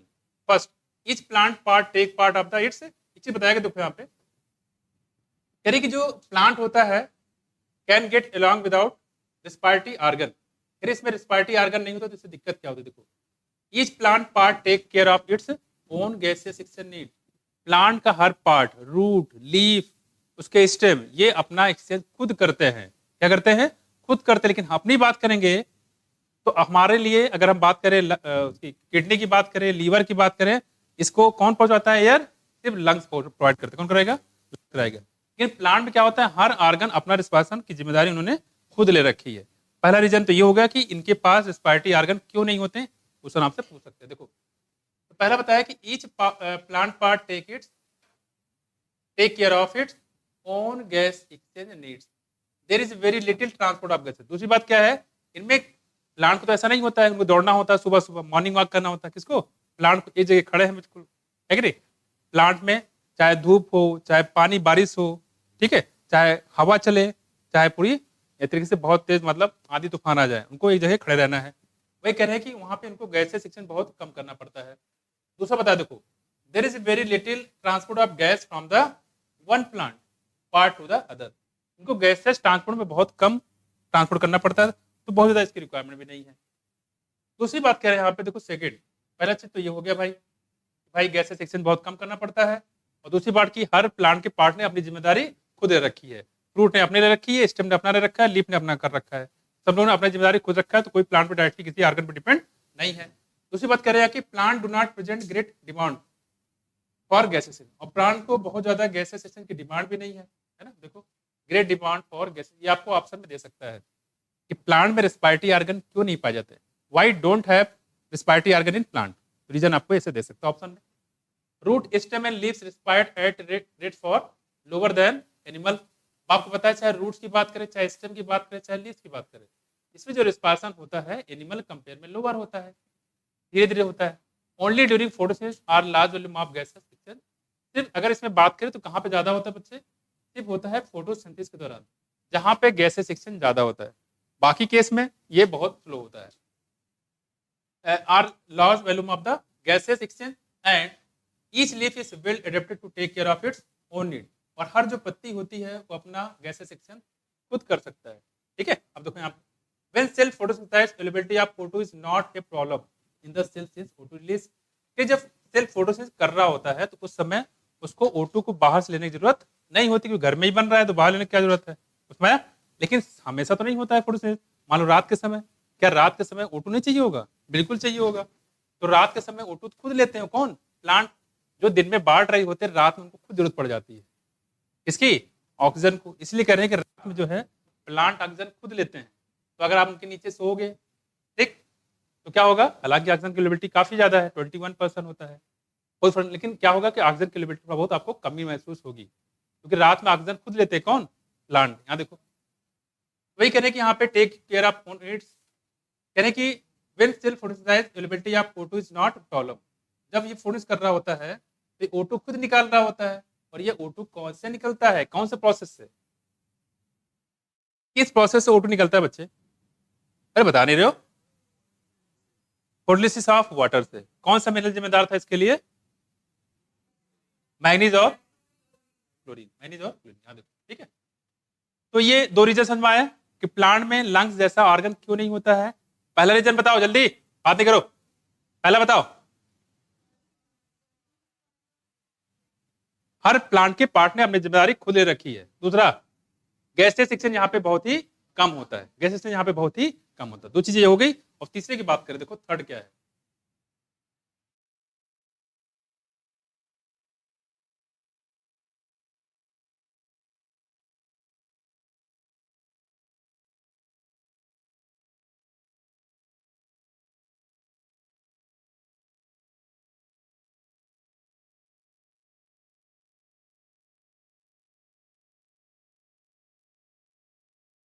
देखो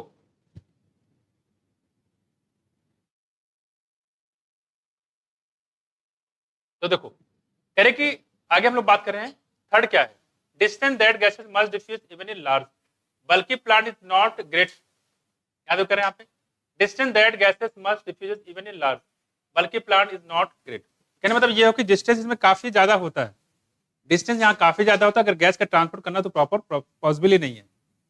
each living cell in a plant is located quite close to the surface of the plant, फिर जो इसमें सेल होता है वो हमेशा किसके, प्लांट सरफेस के नजदीक रहता है। This is true for leaves, you may ask but what about thick woody stem, लेकिन स्टेम के बारे में क्या कहोगे, तो स्टेम के बारे में तभी तो रखा गया किसको, लेंटिसेल को, किसको रखा गया, लेंटिसेल को, है ना, उसको भी दिक्कत नहीं है।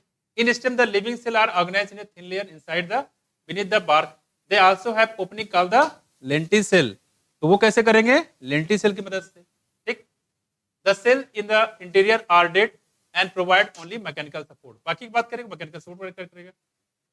दूसरी बात करेंगे, दस most cell of the plant have at least a part of their surface in contact with the air, this is also affected by the loose packing of parenchyma cell। याद करो, जो लीफ की बात करें तो वहां किस टाइप के सेल थे, पेनकाइमेटस सेल थे, कैसे, पेनकाइमेटस सेल थे। देखो यहाँ पे बता रहे हैं, यहाँ पे लूज पैकेजिंग ऑफ पेनकाइमा सेल, और वहां बताया था स्टोमेटा भी होता है, फोटोसिंथेसिस में इन्वॉल्व होता है। स्टेम एंड रूट, यानी कि जो लूज पेनकाइमा सेल होता है लीफ में भी होता है, स्टेम में भी होता है, और रूट में भी होता है, रूट में भी फोटोसिंथेसिस हो सकता है। ठीक, ध्यान रखिएगा। तो आपने लीफ तो पढ़ा ही था, स्टेम भी पढ़ा है, पेटियोल पढ़ा है, एक नया आ गया क्या, रूट। अगर रूट में क्लोरोप्लास्ट है तो फोटोसिंथेसिस होगा, थोड़ा इसको ध्यान रखिएगा। Which provided interconnected to network in air space, ठीक है। The complete combustion of glucose which produce CO2 and H2O as end product yield energy most of which is given with. यहाँ देखो ये बच्चे क्या है, ग्लूकोज, क्या है ये ग्लूकोज। और ग्लूकोज जब ऑक्सीडाइज होता है, एक सिंपल से ये कंबशन रिएक्शन है। और कंबशन रिएक्शन आपने पढ़ चुके होंगे किसमें, थर्मोडायनामिक्स में। कैसे पढ़ोगे, देखो कोई भी हाइड्रोकार्बन होता है या ऑर्गेनिक कंपाउंड होता है, कितने कार्बन यहाँ होंगे, कितने कार्बन यहाँ पे, कितने कार्बन है, 6 कार्बन का CO2 बना दो। देखो बना, जितने कार्बन होंगे उतने कार्बन का CO2। और जितने यहाँ पे वाटर सॉरी हाइड्रोजन जितने होते हैं, कितने हाइड्रोजन यहाँ दिख रहा है आपको, तो 12 का आधा कितना हुआ, 6 वाटर बनेंगे। यानी जितने कार्बन होंगे उतने CO2 बनेंगे, जितने हाइड्रोजन होंगे उसके आधे क्या बनेंगे, वाटर बनेंगे। कर लोगे ऐसे, ऐसे बहुत सारे क्वेश्चन मिलेंगे। देखो अब क्योंकि CO2 और H2O समझ लिया, और ये होता किसके प्रेजेंस में, ऑक्सीजन के प्रेजेंस में होता है। ऑक्सीजन को अपने आप बैलेंस कर लीजिएगा तो आसान है ना। देखो और साथ में एनर्जी यहाँ पे रिलीज होती है, ठीक। यही एनर्जी जो होती है वो किस फॉर्म में रिलीज होती है, एटीपी फॉर्म में। किस फॉर्म में, एटीपी फॉर्म में। If this energy is to be useful to the cell, it should be able to utilise it to the synthesis other molecule that the cell require. अब ये कह रहे हैं कि ये प्लांट में भी होता है और एनिमल में भी होता है ना। इसी एनर्जी का यूज जो दूसरे कामों में करते हैं। The strategy that the plant cell uses is catabolic in glucose molecule. यहाँ पे हो क्या रहा है बच्चे, कैटाबोलिज्म हो रहा है। किस चीज का, ग्लूकोज का। कुछ भी बताया था हमने, कैटाबोलिज्म और एनाबोलिज्म, ठीक है। अब करें यहाँ पे, not all the liberated energy goes out as a heat. सारी लिबरेटेड एनर्जी हीट के फॉर्म में नहीं होता है, कुछ एनर्जी ऐसी होती है जो एटीपी फॉर्म में स्टोर भी कर सकते हैं। The key is to oxidise glucose not in one step but in several small step, enabling step to the just large enough such that energy release can be coupled to ATP synthesis.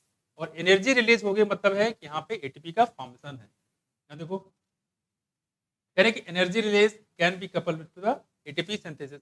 How this done is essentially the story of respiration. और ये कैसे होता है, ये तो कहानी है किसकी, रिस्पायरेशन की। During the process of respiration oxygen utilise. यहाँ देखो जब रिस्पायरेशन होता है तो ऑक्सीजन क्या किया जाता है, यहाँ देखो ऑक्सीजन यूटिलाइज की जाती है, ऑक्सीजन बनता नहीं है। और जब फोटोसिंथेसिस होता है तो, जब फोटोसिंथेसिस होता है तो ऑक्सीजन बनता है। जब रिस्पायरेशन होता है तो ऑक्सीजन यूटिलाइज किया जाता है। यहाँ देखो ठीक है, oxygen is and carbon dioxide क्या होता है बच्चे, कार्बन डाइऑक्साइड साथ में क्या देखो water and energy are release product. और ये प्रोडक्ट के फॉर्म में बनते हैं। मैं तो आगे the combustion reaction require oxygen but some cell live where oxygen में और मे नॉट बी अवेलेबल। हो सकता है ऑक्सीजन किसी को मिले, हो सकता है ना मिले। इस बेस पे ऑक्सीजन भी अलग अलग टाइप के हो सकते हैं। इसे एरोबिक बताया और दूसरा नॉन एरोबिक बताया, है ना। देखो तो यहाँ पे आप देख सकते हो, यहाँ पे ठीक। अब आते इसमें आगे देखो, इसमें आया तो जब ग्लूकोज होता है इसको ऑक्सीजन होता है तो ऑक्सीजन जरूरत पड़ती है। और जब फोटोसिंथेसिस होता है तो वहां पे ऑक्सीजन निकलता है वाटर के टूटने की वजह से, ठीक है। और दूसरी बात ध्यान रखना यहाँ पे कि लूज पेनकाइमा सेल होता है, ठीक है। कहाँ कहाँ पे, लीफ में, स्टेम में और इवन रूट में। इसका मतलब रूट भी फोटोसिंथेसिस कर सकता है, ठीक।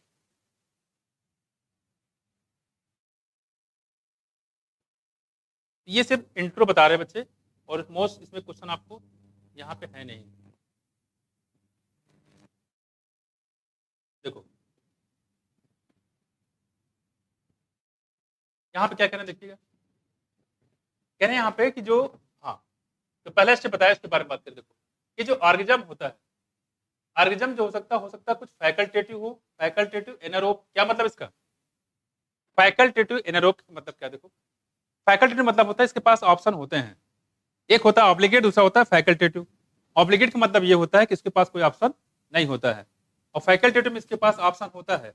जरूरत पड़ने में अगर ऑक्सीजन मिल गई तो एरोबिक हो गया, और नहीं मिला तो एनारोबिक हो गया। तो ऐसे ऑर्गेनिज्म को बोलते हैं जो बदलते रहते हैं, उनको बोलेंगे फैकल्टेटिव। क्या बोलेंगे, फैकल्टेटिव। वो एरोबिक भी हो सकते हैं और एनारोबिक भी हो सकता है। जैसे बताया तो राइजोबियम जब नाइट्रोजन फिक्सन नहीं कर रहा हो तो कैसा होगा, रिलीविंग होगा, मतलब एरोबिक होगा।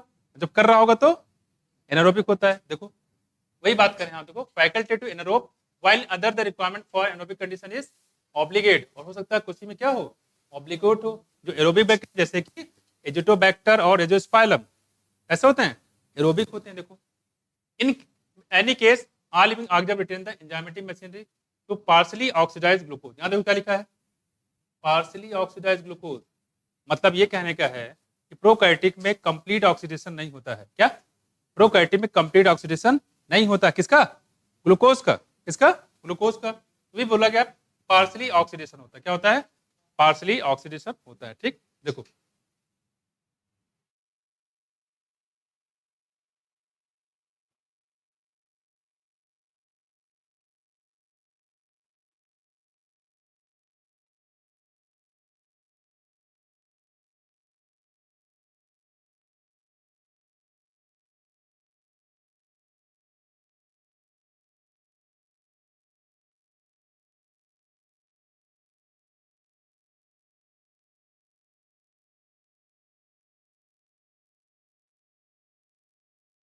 देखो,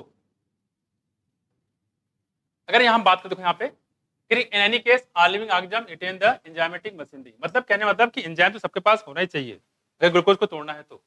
वही कह रहे कि यहाँ पे पार्सली ऑक्सीडाइज होता है। अगर आपसे पूछे कि प्रोकैरियोटिक बताओ कंप्लीट ऑक्सीडेशन होता है ग्लूकोज की, पार्सली, क्या बताओगे? पार्सली। अभी क्यों होता है अभी बताएंगे आपको। Without the help of oxygen, यहाँ पे ऑक्सीजन का हेल्प नहीं लिया जाता है। ठीक है, आगे कह रहे हैं and this break down of glucose to pyruvic acid, क्या बोलते हैं इसको? ग्लाइकोलिसिस। ग्लूकोज की बात करते हैं, यहाँ कितने कार्बन बच्चे? कितने कार्बन है? और पायरुविक एसिड में, ठीक है, तो पायरुविक एसिड में 3 कार्बन है और ग्लूकोज में कितने हैं? देखो 6। कितने? 6। तो ये हम लोग बात करें, अगला हमारे पास है ग्लाइकोलिसिस। ठीक, देखो the term glycolysis has originally from the Greek word, इसको बोलते हैं ग्लाइकोस। क्या बोलेंगे? ग्लाइकोस। ठीक है, फॉर किसके लिए? शुगर। एंड लिसिस मतलब होता है क्या? स्प्लिटिंग। क्या बोलेंगे? Splitting. The scheme for glycolysis was given by Gustav. क्या नाम है इसका? गैस्टेव। नाम रखिएगा, याद पूछा जा रहा है इस पे, जैसे स्लाइडेन और स्वान। स्लाइडेन क्या पूरा नाम बताइए? मैथियस स्लाइडेन और थियोडोर स्वान। ध्यान रखिएगा, इसमें ये पूछा जा सकता है। तो नाम पूरा बताइएगा, गैस्टो एम्बेडेन। और क्या देखो, ओटो मेरहाफ, और सुनो जे पार्नास। ठीक है, क्या बताओगे? गैस्टो क्या बच्चे? एम्बेडेन। ओटो, इसको ओम से याद कर लेना। क्या याद करें? ओम से। ओटो मेरहाफ, ओम एक तो आपका खत्म हो गया। ठीक, तो जे पार, इसको बोलते हैं जेपी। एक आंदोलन चला था पहले, इसको बोलते हैं जेपी आंदोलन। क्या? जेपी आंदोलन। और जेपी प्रकाशन भी है, आप जब बुक पढ़ोगे मेडिकल की, बहुत सारी माइक्रोबायोलॉजी वगैरह आती है, वो जेपी प्रकाशन की आती है। इसको आप जेपी से याद कर लेना। ठीक है, तो जे इसको यहाँ पे कर देंगे, इसको यहाँ पे कर देंगे, इसको उठा के यहाँ कर देंगे, इतने चेंज करेंगे। ये कर लोगे? कोई दिक्कत तो नहीं है? बोलो, कर लोगे? अब कह रहे हैं यहाँ पे, तो गैस्ट्रो इम्बेडेन हो गया, ओटो मेरहाफ, ओम से याद कर लेना, और यहाँ पे जेपी से याद कर लेना, जे पार्नास। यहाँ देखो 3 लोगों ने, and is often refer to as the, इसको क्या बोलते हैं बच्चे?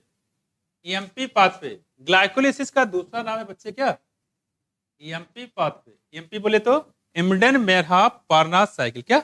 इम्बेडेन मेरहाफ पार्नास साइकिल। देखो इन anaerobic organism it is the only process, अगर एनर्जी की बात करते हैं यहाँ पे, सिर्फ यही एक प्रोसेस है जिससे एनर्जी मिलती है, और कोई दूसरा प्रोसेस है ही नहीं है। क्योंकि दूसरा प्रोसेस होता कहाँ है? माइटोकॉन्ड्रिया में। माइटोकॉन्ड्रिया बैक्टीरिया में होता नहीं है। तो कह रहे हैं यही मेथड है जिससे एनर्जी मिलती है। और देखो क्या कह रहे हैं, glycolysis occurs in the cytoplasm. ध्यान रखिएगा, ये पहले आपको बता चुके हैं, प्लीज जरूर याद रखा करिए ये कहाँ पे हो रहा है। तो अगर आपसे पूछे ग्लाइकोलिसिस कहाँ हो रहा है, बताओगे साइटोप्लाज्म। आपसे पूछे डार रिएक्शन या केल्विन साइकिल या ग्लूकोज का फॉर्मेशन कहाँ हो रहा है, तो क्या बताओगे? साइटोप्लाज्म, सॉरी स्ट्रोमा में। क्या बताओगे? स्ट्रोमा में। आपसे पूछे कि नॉन साइक्लिक रिएक्शन कहाँ हो रहा है, थैलाकाइड लूमन इनर मेम्ब्रेन पे। आपसे पूछे साइक्लिक रिएक्शन कहाँ हो रहा है, बताओगे स्टोमा लैमलिम। ये पूरा याद होना चाहिए। देखो अब the cell an is present in the all living organism, तो ग्लाइकोलिसिस सारे लिविंग ऑर्गेनिज्म में होता है। अगर आपसे पूछे यूनिवर्सल रेस्पिरेटरी प्रोसेस कौन सा है जो सारे ऑर्गेनिज्म मिलेगा, क्या बताओगे? किसी भी मिलेगा। एक क्वेश्चन और पूछ जाता है, क्या ग्लाइकोलिसिस के लिए ऑक्सीजन जरूरी है कि नहीं? ग्लाइकोलिसिस ऑक्सीजन के प्रेजेंस में होता है कि एब्सेंस में होता है?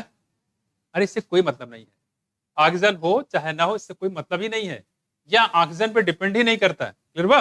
ध्यान रखिएगा, तो ऑक्सीजन पे डिपेंड नहीं करता। देखो आगे कह रहे कि यहाँ पे in this process glucose undergoes, होता क्या देखो यहाँ पे, ग्लूकोज अंडरगोज पार्शियल ऑक्सीडेशन तो ग्लाइकोलिसिस में होता क्या बच्चे, पार्शियल ऑक्सीडेशन। क्या बोलते हैं, पार्शियल ऑक्सीडेशन। ठीक है, कैसा होगा, partial.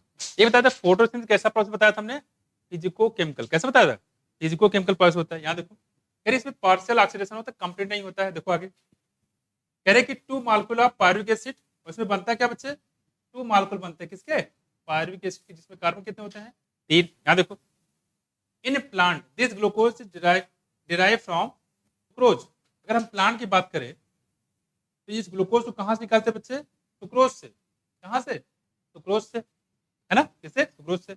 Which is the end product of photosynthesis. वो कह रहे हैं कि ये क्या है, एंड प्रोडक्ट है किसका, फोटोसिंथेसिस का। ठीक है, किसका, फोटोसिंथेसिस का।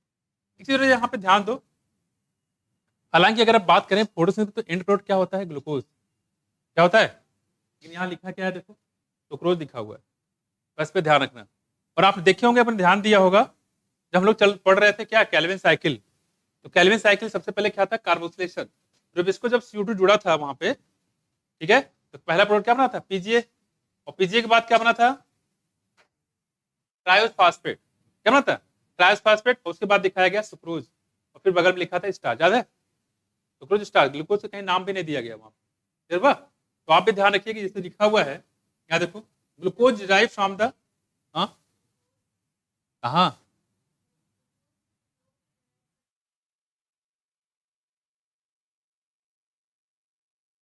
ग्लूकोज नहीं बच्चे, कहाँ पे, ग्लूकोज को सुक्रोज से निकाला गया। सुक्रोज कहाँ से आया, यहाँ देखो क्या लिखा है, glucose derive from the sucrose. Glucose को सुक्रोज से डिराइव किया गया है, और इसी ग्लूकोज को हम यूज करते हैं किसमें, ग्लाइकोलिसिस में। उसमें आया, इसका मतलब सुक्रोज कहाँ से आया, सुक्रोज कहाँ से आया, ग्लूकोज से पहले बनाया होगा फोटोसिंथेसिस में। तो अगर यहाँ पे बोलता है कि glucose derive from the sucrose, जो ग्लूकोज जो पायरुविक एसिड में यूज होता है, ये सुक्रोज से इसको निकाला जाता है। और सुक्रोज कौन बनाता है, प्राण बनाता है। ठीक, यहाँ पे वहां पे ग्लूकोज के बारे में जानकारी वहां पे फिगर में तो नहीं दिया। देखो which is the end product of the photosynthesis. ठीक है, और ये किसकी बात कर रहा है, ये सुक्रोज की बात कर रहा है। ये देखो क्या,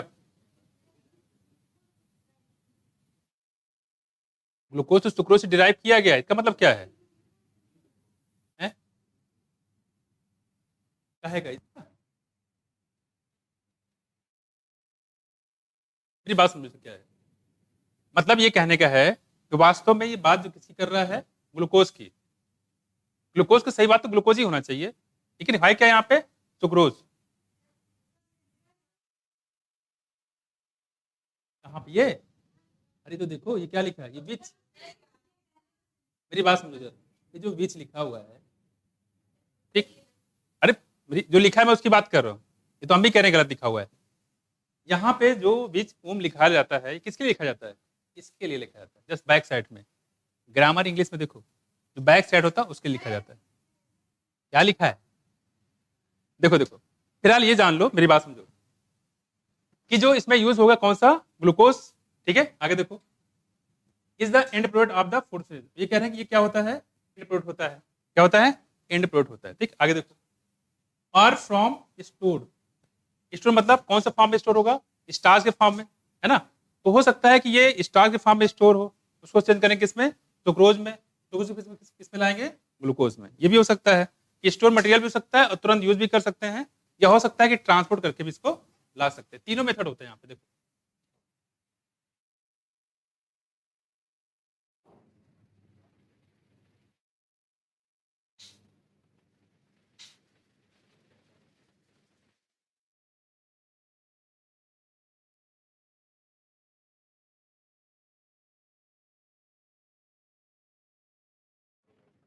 ये देखो, तो कहने मतलब यहाँ पे वैसा भी हो सकता है कि हो सकता है मान लो रात की बात कर रहे हैं, भाई रिस्पायरेशन तो हर समय करता रहेगा, सांस तो हर सबको लेना, चाहे प्लांट चाहे एनिमल। रिस्पायरेशन प्रोसेस जो होता है वो 24 घंटे होता रहता है, लेकिन फोटोसिंथेसिस तो दिन में ही होता है ना। तो कहने मतलब यहाँ पे है कि कार्बोहाइड्रेट, और क्या बताएंगे, कार्बोहाइड्रेट। तो कहने मतलब ग्लूकोज से ले सकता है, सुक्रोज से ले सकता है, और कार्बोहाइड्रेट से भी ले सकता है। ठीक, यहाँ देखो, sucrose is converted into glucose. Sucrose को किसमें चेंज कर दिया बच्चे, ग्लूकोज में, एंड फ्रक्टोज, और किसमें, फ्रक्टोज में। अब इसको मैं बात बताऊंगा, पहला हम देख लेते हैं इसमें डायग्राम में। ये डायग्राम आपको समझ में आ जाएगा, तो आगे इसमें कुछ है नहीं। देखो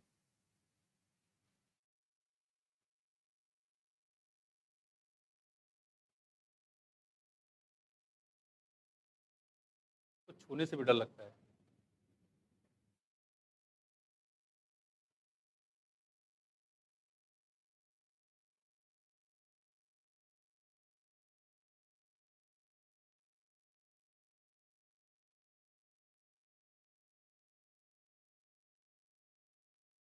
ठीक है, देखो,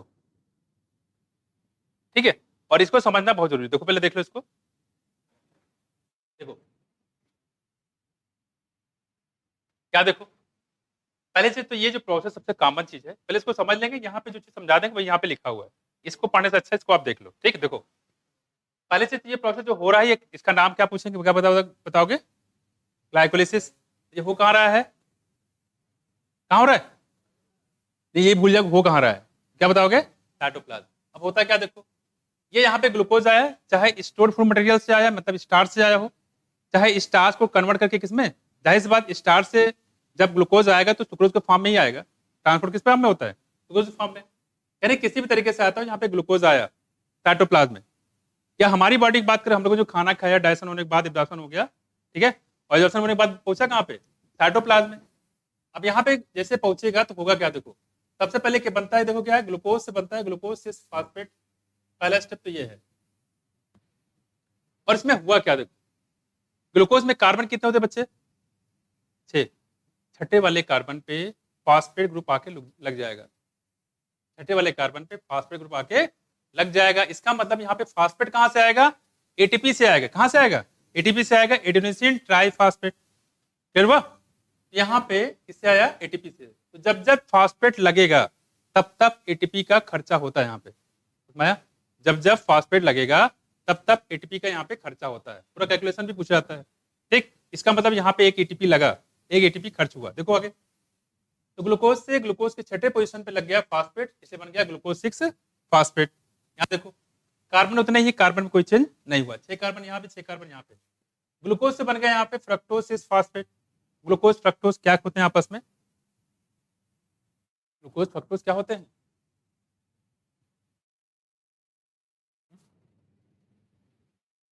क्या शो करते हैं बताओ?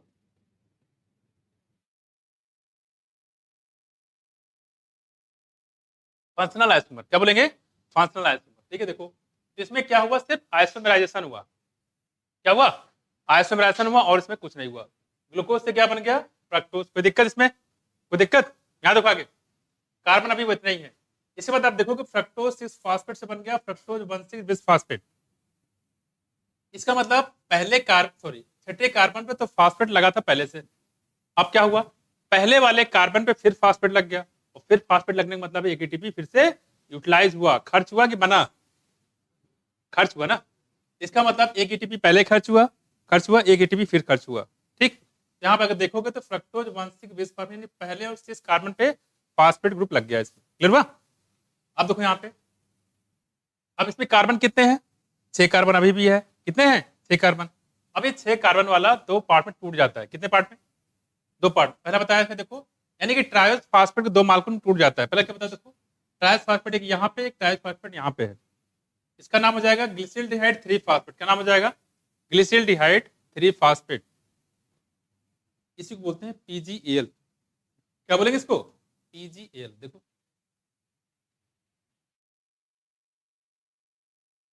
इसको फास्फोग्लिसरॉल्डिहाइड भी बोल सकते हैं, क्या फास्फोग्लिसरॉल्डिहाइड भी बोल सकते हो। यहाँ देखो, या ग्लिसरॉल्डिहाइड 3 फास्फेट भी बोल सकते हो। देखो यहाँ पे 3 कार्बन है और 3 कार्बन यहाँ, इसका नाम क्या हो जाएगा बच्चे?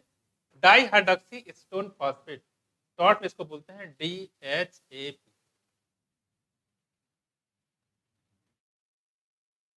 कोई दिक्कत, कोई दिक्कत? तो यहाँ पे हाइड्रोक्सी स्टोन फास्फेट बन गया, इसको बोलते हैं 3 कार्बन के भी, 3 कार्बन के भी। अब देखो क्या करते हैं, अब ये ट्रायोस फास्फेट है, ग्लिसरॉल्डिहाइड 3 फास्फेट है, ये आगे बढ़ेगा, आगे बढ़ने के बाद इससे बन जाता है 1,3 बिस फास्फोग्लिसिक एसिड। क्या बनेगा? 1,3 बिस फास्फोग्लिसिक एसिड। ठीक है, 1,3 फास्फोग्लिसिक एसिड। यहाँ देखो अभी भी देखो, यहाँ पे 1,6 पे लगा था, यहाँ पे देखो तो 1,3 पे लगा हुआ है, यानी छठे से कहाँ पे आ गया, तीसरे पे, क्या फास्फेट ग्रुप मैं। और जब ये प्रोसेस होता है, इस दौरान यहाँ पे एक एनएडीएच बनता है, ध्यान रखिएगा क्या बनता है, ये है रिस्पायरेशन। रिस्पायरेशन कभी भी आएगा तो वहां पे लिखेंगे एनएडीएच, देखिए अगर फोटोसिंथेसिस हो रहा होगा तो यहाँ पे लिखेंगे NADPH, वहां NADPH है, यहाँ पे NADH है, दोनों की वैल्यू अगर निकालेंगे तो सेम आता है। और ध्यान रखिए कि रिस्पायरेशन जब आएगा तो वहां NADH लिखेंगे, और फोटोसिंथेसिस आएगा तो वहां पे NADPH लिखेंगे। ध्यान कंफ्यूजन मत हो, ऐसे भी क्वेश्चन पूछा जाता है कि कौन सा कहाँ बनता है। तो NADH बनता है रिस्पायरेशन में, NADPH बनता है फोटोसिंथेसिस में। यहाँ देखो, तो एक NADH बना यहाँ पे, कोई दिक्कत? आगे देखो, अब करें कि यहाँ पे 1,3-bis फास्फोग्लिसिक एसिड, इसमें कितने कार्बन है? 3 कार्बन। क्यों? क्योंकि यहाँ पे ग्लिसरीन है, 3 फास्फो 3 कार्बन थे। अब देखो आगे, जब बच्चे 1,3-bis फास्फोग्लिसिक एसिड होता है, इससे बनता है 3 फास्फोग्लिसिक एसिड। क्या मतलब इसका? पहले और तीसरे कार्बन दोनों पे फास्फेट लगे थे, अब यहाँ पे देखो 3 पे लगा हुआ है लेकिन पहले कार्बन पे हट गया। और अगर फास्फेट हटा है तो किस फॉर्म में निकलेगा? ये एटीपी फॉर्म में। इसका मतलब यहाँ पे ये हुआ कि देखो एटीपी यहाँ पे बना। क्लियर हुआ? जब जब फास्फेट निकलेगा तब तक एटीपी बनेगा, और जब जब फास्फेट जुड़ेगा तब तक एटीपी खर्च होगा। इतनी सी बात आप याद रखिएगा, क्योंकि अभी स्टेप पूछा तो किस स्टेप में यूज हुआ, किस स्टेप में निकलता है, ये भी सब पूछे जाते हैं। देखो, तो 3 फास्फोग्लिसिक एसिड यानी 3 ही कार्बन पे लगा हुआ बस। अब देखो आगे क्या होता है, 3 फास्फो से बात बनता है 2 फास्फोग्लिसरेट या 2 फास्फोग्लिसिक एसिड। कोई दिक्कत तो नहीं। तीसरे कार्बन लगा था, आपके कहाँ शिफ्ट कर दिया उसको? सेकंड कार्बन रख दिया, तो इसमें कोई अंतर नहीं हुआ, सिर्फ पोजीशन चेंज हुआ। अगर इसकी बात करें, इसकी बात कर, दोनों आपस में शो कर रहे हैं कौन सा? पोजीशन आइसोमर, है ना? पोजीशन चेंज हुआ और कुछ नहीं। देखो दूसरी बात, जब ये 2 फास्फोग्लिसरेट होता है, इससे बनता है 2 फास्फोइनॉल पायरुवेट। क्या बनेगा? फास्फोइनॉल पायरुवेट। क्या है? पढ़ चुके हैं क्या इसको? फास्फोइनॉल पायरुवेट पढ़ चुके? जरूर पढ़ चुके। फास्फोइनॉल पायरुवेट, तो 2 फास्फोग्लिसरेट से क्या बनेगा? फास्फोइनॉल पायरुवेट पेप बन गया। और तो क्या होता है, ये हो गया यहाँ पे, इसमें से मॉडिफिकेशन हुआ, फास्फोइनॉल पायरुवेट और फास्फोग्लिसरेट। दूसरा पोजीशन यहाँ पे लगा हुआ है, फास्फोइनॉल पायरुवेट, फास्फो लगा हुआ है, तो फास्फेट ग्रुप अभी भी लगा हुआ है, अभी हटा रही है। इसके बाद देखो, लेकिन हाँ यहाँ पे वाटर निकल रहा है, इसका मतलब ये डिहाइड्रेशन प्रोसेस है। क्या है? डिहाइड्रेशन प्रोसेस है। और 2 फास्फोग्लिसरेट से क्या बनेगा बच्चे? फास्फोइनॉल पायरुवेट। फास्फोइनॉल पायरुवेट से बनता है पायरुविक एसिड। क्या यहाँ पे फास्फेट लगा है? पायरुविक एसिड में फास्फेट लगा है नहीं लगा? कहाँ लगा है? सो रहे हो क्या? पायरुविक एसिड में कहाँ फास्फेट लगा है? लगा है यहाँ पे फास्फोइनॉल पायरुवेट, फास्फेट ग्रुप लगा हुआ है। पायरुविक एसिड में फास्फेट ग्रुप निकल गया, निकलेगा तो किस फॉर्म में निकलेगा? एटीपी फॉर्म में। फिर एटीपी निकला, देखो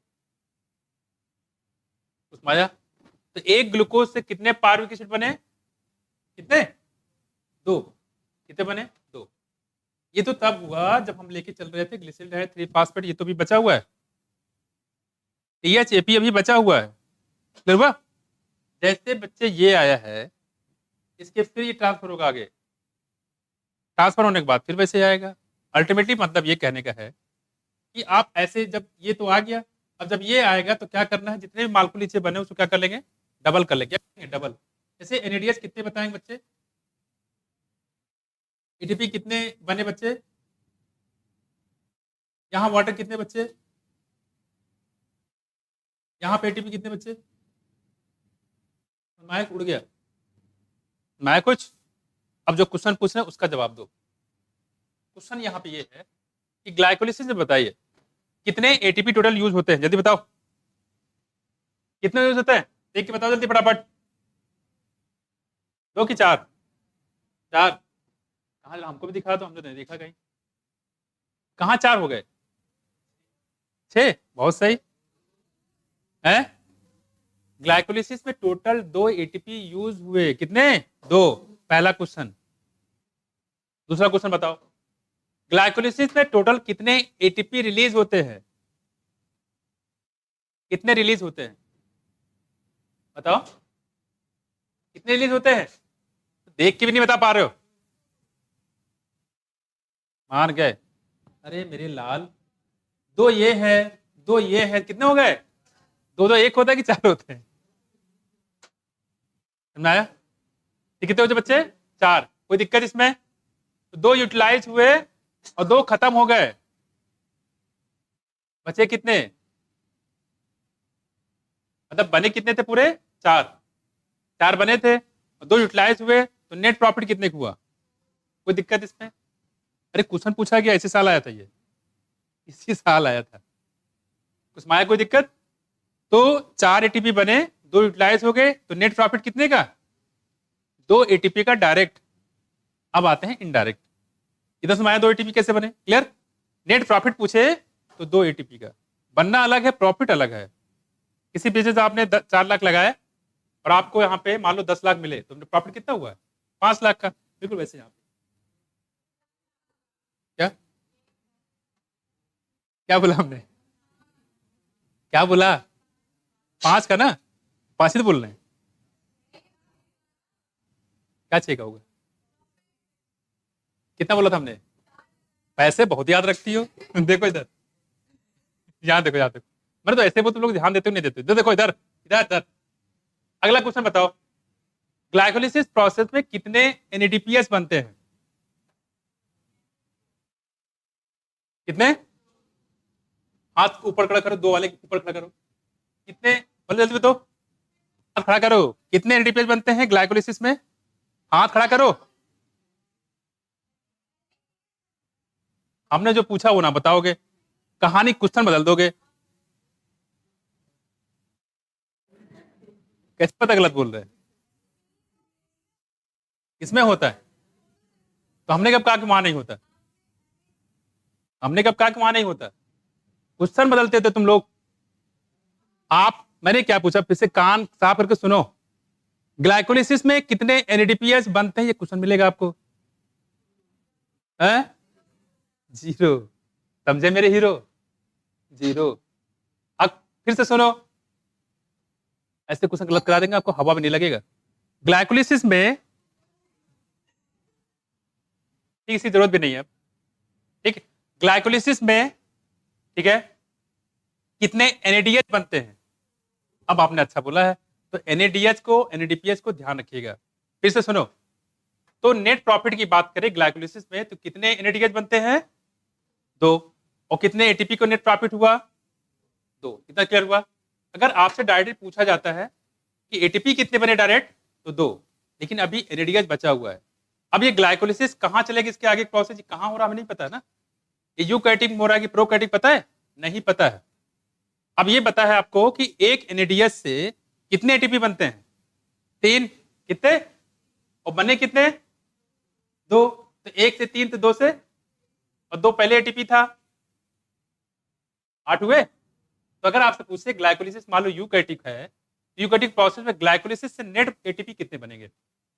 कोई दिक्कत है? समझ में आया? ये क्वेश्चन थोड़ा सा गड़बड़ पूछा गया था, इनको बताना चाहिए कि यूकैरियोटिक है प्रोकैरियोटिक है। क्लियर हुआ?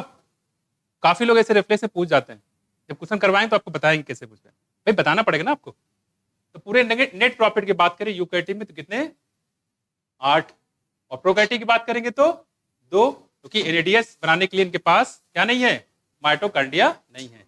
बाकी करा देंगे आपको नेक्स्ट टर्म पे। Thank you. और अगला चैप्टर रिवाइज करके आइएगा, पता ही आपको टॉपिक है ना। ठीक है।